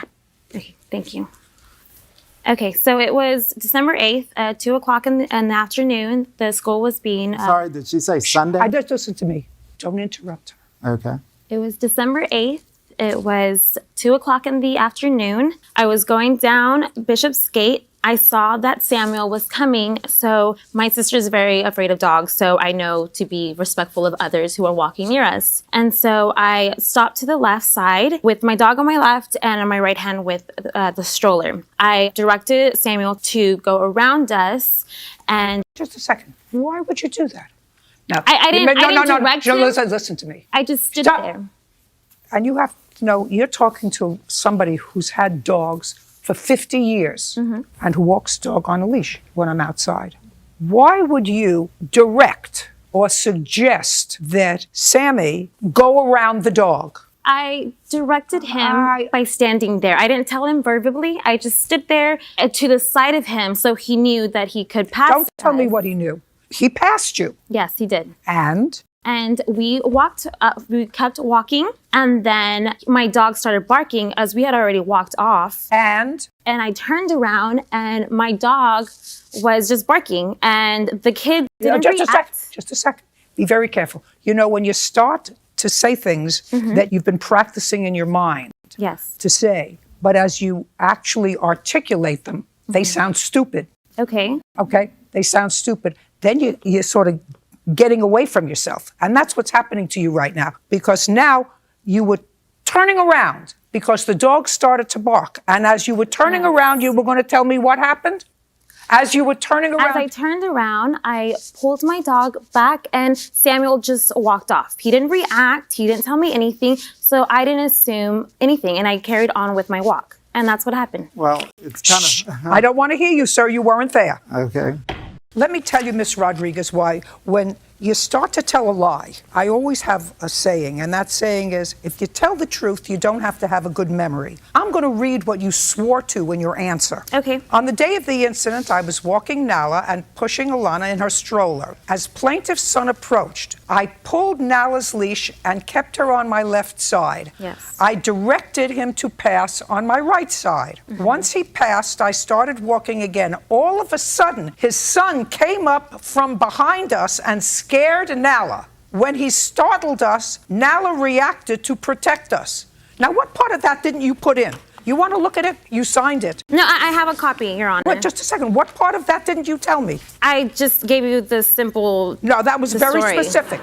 I was swinging to the right. I was swinging to the left. I turned around. He walked away. What part of all that my dog was protecting us because he came up from behind, didn't... You see, when you have a truthful story, you don't have to have a good memory. You don't want to read this again, and you don't want me to read it again, right? Your Honor, Okay. yes. Were you cited once or twice for your dog biting somebody within a week's period? Once. Once. And that was this child? Yeah, the one. That was this the one child? incident, yes, ma'am. And what happened with the other incident? Nothing came to be of it. The dog was not on a leash, so it was really nothing to be. Can I see the bite, please? You have photographs and the medical bills. Yes. Added with those are the requests in regards to the payment made by the insurance company, the request for those dollar amounts being returned to them. Actually, the amount that... With the wrong name. Like 10. Correct. Your insurance covered most of that? The out-of-pocket for the medical Yes. was just a hair over the $1,346. That includes all the medical and my missing of the time from work. No. Medical alone. I just want what you were out of pocket on your medical. That doesn't mean Your that Honor, I'm discounting. I have the email where he sent us the out-of-pocket expenses that he I'd like to see it. collected of us. Here's a copy of the true medical records. Just a second. his out-of-pocket was about $300. Now, this is my problem with you, Ms. Rodriguez. First of all, because you either lied in your deposition or you lied when you told me your story. I'm not so offended by that, although I should be, for the court, be offended by that. What I'm offended by for this young man is, I believe you sensed in your dog that your dog was uncomfortable as Sammy was approaching. Either you knew that because your dog had been aggressive before, No. or you knew that because your dog at that moment was agitated. Now, how long have you had the dog? 5 years. Well, then maybe it's because when you have a dog for 5 years, and I assume that this is your first baby? Yes. And the dog has been your baby for 5 years, and you have a brand new baby that the dog is not happy. Been there, done that. And the dog's personality changes. The dog's personality changes because the dog is jealous of the new baby in the house. And I can guarantee you that you've seen signs of that change of behavior since your new baby came home. Whatever it is, when Sammy passed, Sammy did not come back in an aggressive way. Sammy did not double back to a barking dog. That's not the kind of child this is. And if you sense that your dog was agitated, you cross the street. You don't direct the child to walk around you. You get your baby buggy and your dog and you move them out of harm's way. I understand. I'm glad you understand. I'm glad you understand. Do you still have the dog? Yes, I do. Well, you just be careful of that baby. I'm just telling you. Oh, I have pictures here of my dog Listen. and the baby, and she do you know how absolutely many loves. Do you know how many pictures I've seen? Well, I just like to say do you know how that many my pictures, dog's not a dangerous dog. Your dog bit the child for no reason. I disagree. There was a reason. Listen, so far your wife hasn't given me a reason. She's given 2 different stories, but not one reason. It's the same story, just one story is more elaborate than the other. No, madam. There are 2 different stories, 2 entirely different stories. And fortunately, this is on tape, Yes. so the 10 million people who are going to watch this case will see that you told 2 distinct stories, but neither one of them suggest that this child did anything wrong. One day, out of the blue, your daughter is going to be crawling on the ground, and Nala, Nola, whatever the dog's name is going to say, you know what, it was much better around here before I had competition. And then you're going to say, well, she never did that before. But the truth is, you've been forewarned. Judgment for the plaintiff in the amount of $2,500. We're done. I always get nervous when I see people with a whole lot of papers in front of them, especially people who have been in an ongoing custody problem for 2 years. So I'm going to simplify this for you, because sometimes in this job I have to handle cases that I know absolutely nothing about historically. I know everything about this case, despite the fact I've never seen you. The 2 of you were together, you had a child, and you separated in 2015. And since that time, there has been an ongoing acrimonious relationship which culminated just recently in a custody decision. So far, am I correct? Yes, ma'am. There you go. And the custody decision was something that you didn't like because it awarded Mr. Kittle, according to what I read, 50-50 custody. Is that right? Yes, ma'am. And this is something that you did not initially agree to. It's okay with me that the decision was made. That's not what I said. I said you did not initially agree with it. The answer is, if you initially agreed with it, it wouldn't have been in court for how long? It's a year and a half, so almost a year and a half. Because if you would agreed with, is it a boy or a girl? A boy. If you agreed with your sons spending half the time with each parent, you wouldn't have been in court for a year and a half. Is that a fair statement? Yes. Okay. So now, this is what your lawsuit is for. First of all, how old was your son when you separated? 2. And I'm not going to ask Ms. Kraft this question because she didn't give me a truthful answer when she swore to her complaint. How long were the 2 of you living together prior to separating? 3.5 years. That is untrue, Judge. What? That is untrue. Yeah, I read what you wrote here. Mr. Kittle, Yes, when ma'am. your son was born, was Ms. Kraft living with you? Yes, she was. Was his birth a natural birth? Yes, Who took her to the hospital? I did. Not her mother. No, not her mother. You did. Oh, yeah, I didn't even know she said that. Just a second. I'm sorry. Just a second. Okay. You did. Yes. I never said my mother took me. We were on our way to a barbecue at his father's house that day. Listen to me. I don't believe a word of what's in your papers. Do you understand? You said, I never lived with him. I always lived with my mother, but all my things and my son's things were at his house just because. Not all my things. Let me see. Some of my things. Just a second. What you said was, Christopher and I dated for 4 years, have a 3-year-old son. We never lived together, but I was keeping my and my son's stuff there, furniture, TV, toys, etc., at his house because I was living with my mother. Because we were planning on moving in together and getting married and having a family. I don't believe what you're saying. Anyway, 2 years later, you want all this stuff back. I wanted it back I'm not from day asking you a one. question. I told you I don't believe you. You just have to understand. I read it. I didn't believe it when I read it. And I for sure don't believe it now. Because there's no question. Son was born. He drove you to the hospital. Who took her home from the hospital? I did. Of course. I have a And text. if you want to make a fool of yourself, you can do that. I'll be more than happy to let you do that.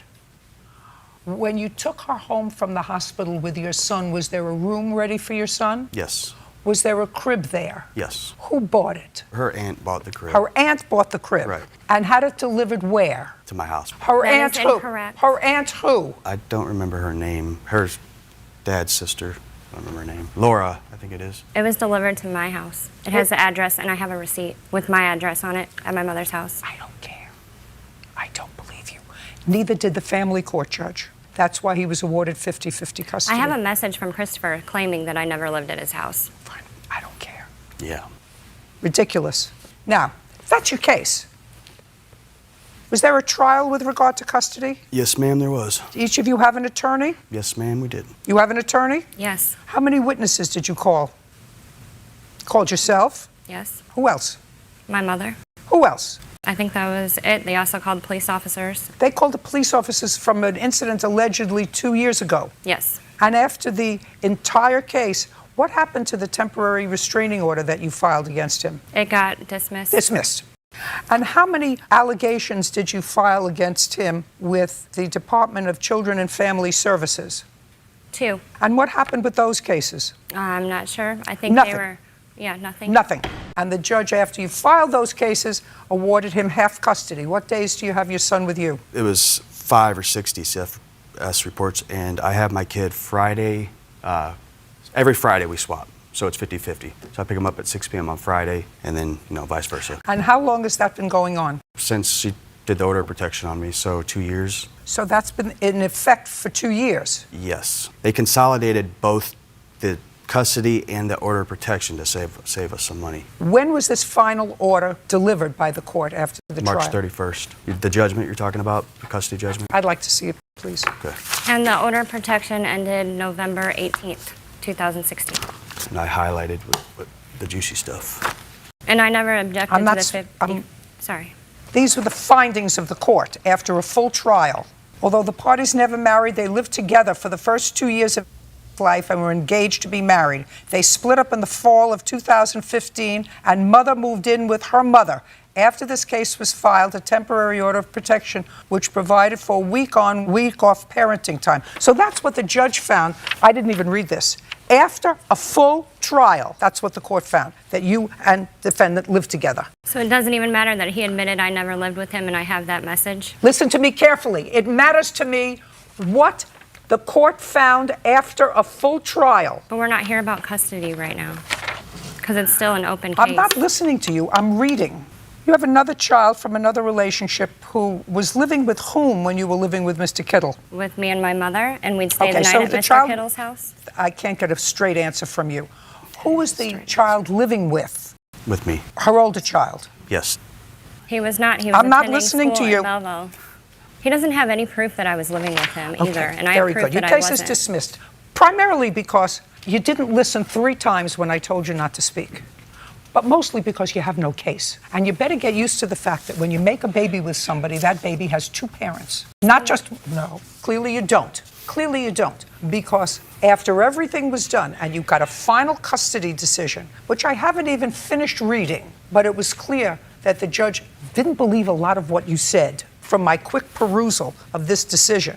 What happens, unless you learn to get along with each other and co-parent this child, is, and I'm telling you from reading what little I did from this judge's order, he's going to end up with full custody of the child because this judge is not going to take nonsense from you. It's clear to me. I'm just telling you, this judge who heard your case is not going to take nonsense from you. If you find a reason to fudge with the custody arrangement, because this man is not giving up. And what happens in situations like this is if there is an obstreperous parent who undercuts another parent, what's going to happen is you're going to lose custody of this child. I just want you to understand. I'm giving you the benefit of my crystal ball. He's keeping all the stuff that's in his house. Even though the I judge have found I don't care if you have receipts. I don't care if you have toilet paper from here to Pluto. The judge found that you lived together and that you were unemployed since 2008. Do you want me to read the finding? Yes, my mother bought just all the right items. here. I even have Just- bank statements. Mother lives in Belleville with her mother, her brother, her 8-year-old son was born of a previous relationship. Mother is a student. She was last employed in 2008. So that when you were living with him, when you were living with him for 2 years, unless you had some other form of income, he was supporting you. My mother. Your case is dismissed. He Listen to me. never- Listen to me. he Her never case supported is anything of mine. dismissed. I read your counterclaim, which you would never have filed but for this ridiculous lawsuit that she filed. No. Am I correct? Yes. Because I just wanted to be have- over. What? You want it over. Right. I understand that, Right. and you're right. I just want my She's- property. You can't have it. It's not yours. It is mine. I Your have case is receipts for it, dismissed. and it We're was done. paid Put her for. out. You're withdrawing your counterclaim, correct? Yes, you are. Oh, well, the Perfect. deductible. Can I just. We're done. You had a sister. Your sister lived in California. You and your wife lived in Florida. Your sister became ill and she was diagnosed with cancer. You and your wife relocated from Florida. Are you retired? No, not retired. Did you get a new job in California? My wife is a contractor, so we move around quite a bit. So you came to California and you had another project. Correct. Okay. And how long was that project for? It's ongoing still. So you moved to California because you had a new project. Correct. Okay, well, then this is sort of misleading, Mr. Riley. I'll get to the whole thing. This is probably going to be more interesting than I even thought it was going to be.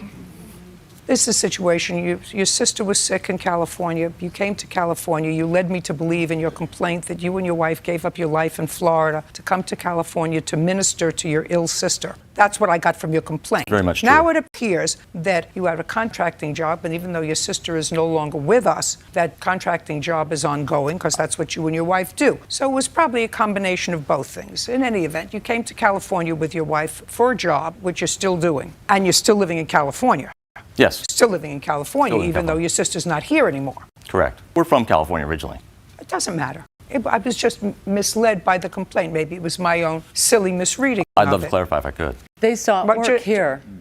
I didn't ask you a question. Sorry, Your Honor. In any event, your sister was here. She came to live with you for a while. She was ill. She was getting treatment while you were in California. And you are her closest living relative. Yes. Closest biological living relative. No. Physically close, yes. Biologically, we have 6 siblings. Oh, but she didn't live with any of the other 6 No, siblings. she lived by herself until she lived with us. She was a single lady, Correct. no children. Never married, no kids. And the defendant is her cousin. Correct. So you took care of her, drove her to her doctor's appointments, did whatever had to be done. Sister For passes. months, I may add. For months. Years. For months, years, Just so you know. whatever. For months. You did all of those things, and your sister unfortunately succumbed to cancer. She passed away, and when her will was read, to your surprise, you were not made beneficiary of any part of the estate. Her entire estate went to her cousin, Miss Wells, as the beneficiary, but your sister did a double whammy. She made you the trustee. Correct. Okay. And that, I assume, Mr. Riley, if you and I are being honest with each other, was both irritating to you and probably to your wife, who was very anxious to talk to me before. No, not really. It wasn't irritating. It was irritating, but not for the reasons you say. It was not monetarily driven. I care for my sister. It was, I understand. It was a surprise. It's always just a surprise. It was a surprise. It was a surprise. In any event, there was ongoing acrimony between you and Miss Wells. That is clear from both your complaint and her answer. But this is what your complaint is about, because it's the only thing that your complaint can be about. You ultimately turned over the trust to Miss Wells because you didn't want to be involved in it anymore. No, not There true. had been Not true. She didn't like the way I was handling the trust, and she right. She She stripped didn't me of my like as trustee duties. beneficiary the way you were handling the trust. And she said in her mind you were dissipating the trust. And since she was the beneficiary of the trust and a together person, she said, I can take care of this myself and I'll spend the money differently. With 3 different attorneys, by the way. Doesn't matter. In 6 months. Do you see? What you're doing now is demonstrating just how irritated you still sorry. are. I get emotional about my sister's death still. I'm sorry. Well, this isn't about your sister's death. This is about money. Okay. If you were emotional about your sister's death, then you would have said, you know, my sister died. She knew how she felt. It was her money. She felt, for whatever reason, either close to Miss Wells or she felt that Miss Wells needed the money more than you did, that you and your wife were doing okay. For whatever reason, it was her money. That's what she decided to do with it. So Absolutely. when people pass away, whether it be a parent or a grandparent or whatever, and you as a relative don't think that you're getting the appropriate love from the deceased by way of monetary reward, it's irritating. Happens all the time. And you're not unusual for that. But that's But this is what you're not unusual for that. But this is what your case is about. It's not. After Sorry. Miss Wells took over the trust and finally got into the condo that was very much in dispute, she found that there were certain things missing from the condo. And as a result of that, she notified the insurance company, because evidently your sister had homeowners insurance. She found laptop missing. She found someone had purposely damaged a sleep member bed. I really want to speak to that if you let me. Whatever it is, she found certain things missing in her mind. And she made a complaint to the insurance company, filed a claim with the insurance company, who did it, as they have to, an investigation before they pay out a complaint. And when you call the adjuster who is going to examine your complaint, what she did, and I assume she did make a police report. Yes, indeed. Name me as culprit. Okay. Can I see a copy of that police report? No, because I don't have a copy. Do you have a copy? I do have a copy. May I see it? You were denied a copy? I was denied a copy because I was the culprit. Put her out. She's annoying me. She doesn't learn. Not a free-for-all. It's an out. Come on. Oh, I beg It's your an pardon. outie. Thank you. No, you can stay. Thank you. Sorry, Your Honor.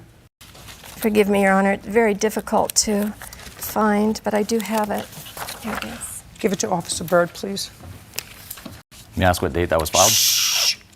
Okay. So what she says in this Sheriff's Department report, have you seen it? I have not. Okay. Well, I'm going to tell you what it says. I appreciate that. It says she inherited the apartment from her cousin who passed away. Prior to moving in, she says where she lived, and she had seen photos of the apartment, she the defendant, and its contents, and through email exchanges prior to her cousin's passing away. On May 26, 2016, Anna moved to the apartment. Sorry, when? She looked around on May 26, 2016.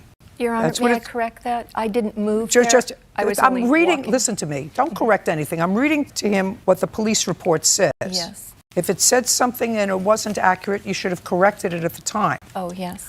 On May 26, 2016, Anna moved to the apartment. She looked around and inventoried the items in the apartment. She saw items were missing from the apartment that she had previously seen in photos. She believes another cousin of hers, Thomas Riley, who had access to the apartment prior to Anna's arrival, entered and damaged the mattress on the bed by cutting out a portion of it with an unknown object. She's lying. She also believes he took various other items from the apartment. She does not know for certain if Thomas took the items or damaged the mattress, but she stated she was in a battle with Thomas over being appointed trustee of her cousin's estate.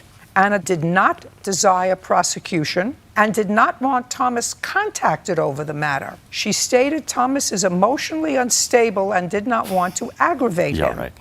Anna wanted the matter documented for insurance purposes. If I may. You don't have to. I'm formulating a picture. Do you understand? I understand. And as very often happens in a legal landscape, the landscape is changing, Mr. Riley. True. And it's changing in your favor, sir. Okay. Now you got a windfall.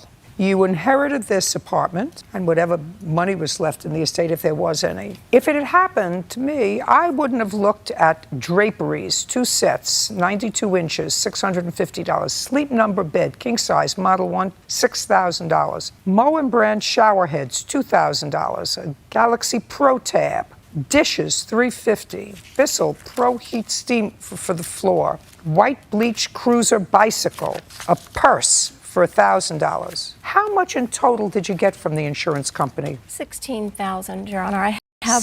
Just a second. $16,000. Yes, Your Honor. none of which actually you paid for. Correct. Yes. All of which your cousin paid for. Yes, correct. Yes, correct. And the single most expensive item was a sleep number bed. Correct. And you gained access to the apartment in May of 2016. I said gained access to the apartment. That's what it says in the police report. It says Anna moved to the apartment. Your Honor, was the first time I was ever at the apartment.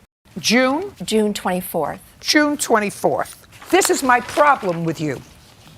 Yeah. Yes. You're getting ready for the problem. No, I can explain. No, the you dates. can't. There is no way you can explain it to me. Because if I came in and I found all of those things missing and found the $6,000 bed destroyed, I would have made a police report that day. Your Honor, Just a second. I would have made a police report that day. You made a police report 2 months later and were very, very clear that you were making the police report for insurance purposes only. Made it very clear to the police. Your Honor, I can explain the dates. I didn't understand that I had to make the report from that location. I left because I had appointments and I was working full-time. How old are you? Well, hate to say, listen, I'm old enough. There's nothing that you can say to me, Zippo, that you can say to me after being involved with him for an extended period of time in a contentious situation, that if you walked into the apartment and you found somebody had taken a knife to a $6,000 bed, that you wouldn't have called the police right away. Right away. I called my attorney. Actually, I was on the phone with my attorney, and she told me, don't tell take me a what picture. she told you. Listen to me. I'm not interested in what she told you. That's hearsay. There is no way that you would not have made a police report. Now, what is his case about? His case is about the following. As a result of you making this statement, and in order to clear his name with the insurance company, because the insurance company paid you. Yes. You have wanted to part collect from me. That's why you hired the attorney. I understand. I said the landscape Your is Honor. changing. The landscape is changing. Do you understand? I do. I'm sorry. Your Honor, the insurance company told me to take my time in making the report. Just a second. Don't tell me what the insurance company told you. That's hearsay. Second, Yes. because I heard you, I don't believe you. No, I had to investigate and get all of the pictures. I don't believe you. Let's be clear. Okay. I don't believe you. So you paid $800 for legal fees. You have a copy of the bill. I do. I'd like to take a look Your at Honor, it. I have pictures to show the Speak not. condo. Speak not. Police report. The day you found it. Not interested in your pictures. Not interested in your request for $2,000 more When I for the called the deductible. department. Not interested. Okay. Did you sell the condo? Yes, I had to. Don't tell me had to. Did you sell the condo? I sold the condo, yes. Okay, let's see. You sold the condo for how much? 4075. 407. The net was 120. So you got 100. Shh. Yes. Don't speak. You got $120,000. Yes. And I had just- to that point, I had paid $75,000 in mortgage fees, HOA fees, late fees, Great. interest, so you still have insurance, $75,000. utilities. Hey, you're still $75,000 in the plus column. Yes. Plus $16,000 from insurance. Yes. Your Honor, I can Just show a the second. Good pictures for you. of the Not property interested. missing the day Not- that I arrived. Not interested. I know exactly what happened. $800. Judgment for the plaintiff. Your counterclaim is dismissed. We're done. Thank you, Judge. Ms. Pickrell, you rented a room in an apartment that was either owned or rented by the defendants. And it is your claim that it didn't work out, but it didn't work out in a sort of uncross your arms. It didn't work out in an almost unseemly way.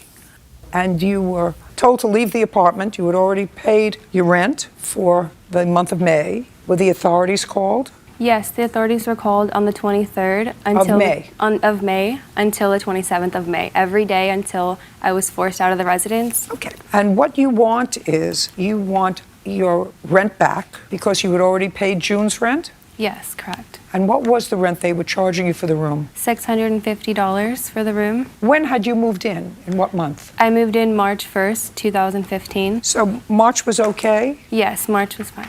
And then you moved your boyfriend in?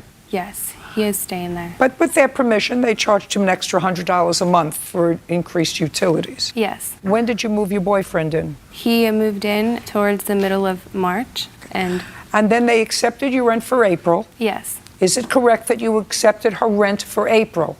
Yes. That's either a yes or a no. No. He says yes, you say no. You want to discuss it with each other? It's because she has the dates wrong. She moved in April, not March. Could you please answer my question? Did she pay April's rent? Yes. Yes, she paid the first rent. I'm only going to listen to one of you. Who's Okay. going to tell me the truth? Figure it out. Marta, if you're getting the dates wrong, you can say yes. She paid April's rent, which you accepted, $650. Yes. And she paid May's rent, Yes. $650. Yes. And did she pay April's rent by check or cash? Check. And did she pay May's rent by check or cash? Check. Check. And did she pay June's rent? No. You have check to show me for June? Yes, I do. I'd like to see it. It was not a rent for the month. It was a deposit, security deposit. I clearly explained that to her from the beginning. I don't care what you explained. I want to see the check. Okay. I have all three right here, Your Honor. May I see them, please? This does state that it was last month. I gave it. Could I just see what you have? Perfect.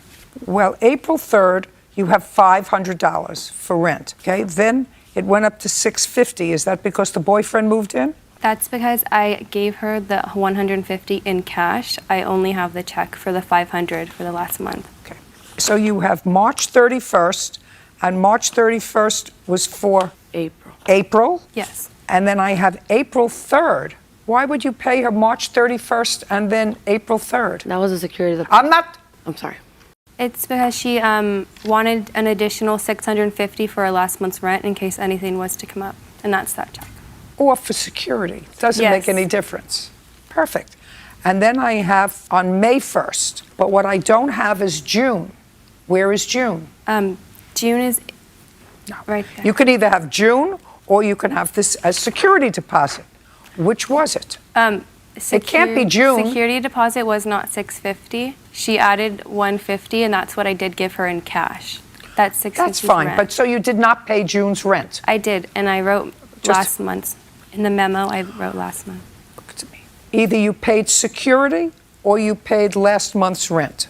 I paid last month's rent. Okay, fine. You paid last month's rent when you first moved in. Is that what you're telling me? Is that how you evaluated it? That you paid last month's rent when you first moved in? You paid no security deposit. I paid last month's rent in the middle, and that was April 3rd, because she wanted to bring that up in the middle. You can't have it both ways. Either you paid last month's rent or you paid security deposit. Which one was it? Last month's rent. Fine. So there's no security deposit. Now, and you moved out in May. So you want your 1 month's rent back, which is $650. Correct. There's a claim here for filing a false restraining order against you. Is that correct? Yes.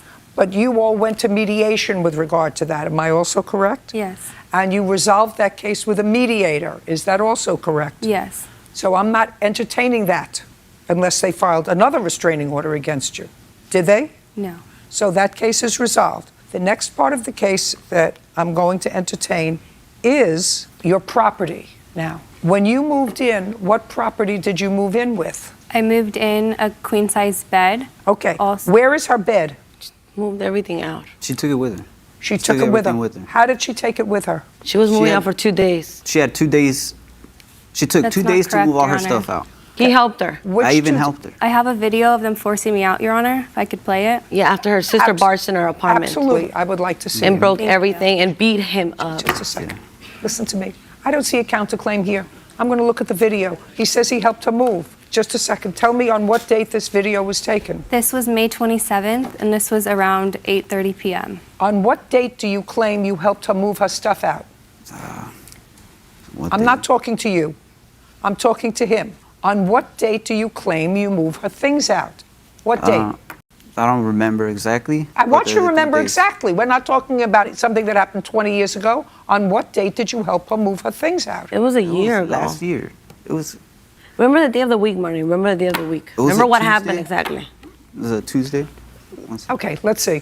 Your Honor, I do have a receipt here. The police advised me to purchase a new doorknob with a lock. Don't tell me what the police advised you. Okay. Sorry. was shortly after that you moved out. Did you move out that day? That night, I was physically forced out. Okay. Did you ever go back to the apartment? I went back on May 29th with a police escort to retrieve my belongings, and they served me with a temporary restraining order and said the room was empty. Okay, fine. Very good. Uncross your arms. I'm not feeling good. Okay, then you can sit down. On what day were you served a protective order? It was like the following day after she left. Do you remember the police coming back to your house with her on the 20th? Yeah, she came. Sorry. Do you remember the police coming back to your house with her? Yes. Do you remember the police going through the apartment and her room? Yeah, they went in. Easy to verify with the precinct. Was it before the police came or after the police left or while they were there that you helped her move out her bed? Look at me. It was before. It was before. So Yeah, it was, those 2 days. So it was between the 27th when that scuffle went on and she left the apartment and the 29th. So it had to be the 28th. Yes. It had to be the 28th that you say you were helpful with her and helped her move her property out. I just want to understand that that's what you're telling me. It's a good thing she sat down. Yeah. She would have been falling down. You see, if she was standing up next to you, then maybe you would have some support. So let me see what you want me to believe. You want me to believe that you had this sort of scuffle with her, that you filed a protective order against her because of this, so that she could not come back to the residence. But the next day, she came back to the residence on the 28th. No, I'm sorry. No. Sit. No. You have Sit. not let us Did talk. Did you hear what I said? I'm going to give you 1, 2, 3. No, I'm sorry, but you're not letting us talk. This is not even what happened. You got all the You have all the dates wrong, everything wrong. Out. You want to sit down and be quiet? Okay, believe whatever you want. Perfect. Now, your answer. I'm not even dealing with her complaint. Your answer talks about all the dates, those 27th, 28th. So you want me to believe that after this kerfuffle, which occurred on the 27th of May, and the police came back on the 29th, I assume that you have a report that they went with you? Yes. May I see it? That in between those 2 days, you, being the nice guy that you are, helped her move her furniture out of the room. That's what you want me to believe? Yes, I helped her move her stuff. I never threw any of her stuff away. Now, Mr. Torres, whether the $650 was the last month's rent, which was June, or security deposit, you do not have a counterclaim, which means that there is no claim made by you that there was any damage caused by her to the house, to the apartment. Yeah, we do. We got the evidence right here. Just a second. We got all the pictures. Just a second. Hand down. I don't have a counterclaim, sir. I don't care what you have there. There is no counterclaim here for damage. Well, what is a counterclaim? We just wanted her out. We didn't want nothing to do with her. We don't ever see her again. We just wanted her out, please. Can I just ask for 5 minutes? Put her out. 2 minutes. Put her out. Want to say? Put her out. Explain her Put her story out. for 2 minutes because I feel like you're Out. manipulating. Out. You're manipulating Out. the situation Out. with your questions. Miss, Out. Come this way. This is ridiculous. You have no counterclaim for any damage, which you would have had to have served her to say she's not due back the $650, which we're claiming a security deposit because she caused damage to her room that we are going to be responsible for. You did not file that against her. Therefore, she's entitled to her rent/security deposit back because she lived there a certain amount of months. She never signed anything, though. We had a verbal agreement where she had a cat that she didn't even have a pet deposit for. Mr. Torres, listen to me carefully, sir. Counterclaim. We're taking it out of her security deposit. You did not take it out of her security deposit because no court said you could take it out of her security deposit. That's what we're here for. And since you didn't file a counterclaim, she's entitled to her $650 back. Now the only thing that I have to determine is whether I believe she got all of her property back. Your Honor. What? I do have a receipt that shows at 3:22 on May 27th, I purchased a whole new doorknob and lock. I So don't care. locked my I property told you in. before I don't care about the doorknob and lock. All I care about is the furniture. Now the question is, when you went to mediation on the protective order, did the mediator discuss your furniture? No, they did not discuss my furniture. Why? They said I should proceed with that in small claims court. With regard to your furniture? Yes, with my property. Furniture. All I'm interested in is furniture. Furniture, yes. You left, your sister was there, there were certain things that were packed in her car. As far as I'm concerned, that's all I care. Your sister came over Yes. that night and packed things in her car, but she didn't Right, pack yeah. your bed in your car. No. Now, did you get your bed back? No, I did not. What other furniture didn't you get back? It was my bed. I had this little desk, and also it wasn't furniture. The rest was just clothing and bathroom Just the belongings. bed and the desk? Yes. Where'd you get the bed from? I got the bed from a family friend. She gave me a bed, so I don't have a And receipt. fine, and the desk? A family friend, too. Great. Okay. You owe us $650. Judgment for the plaintiff. We're done. Thank you, Your Honor.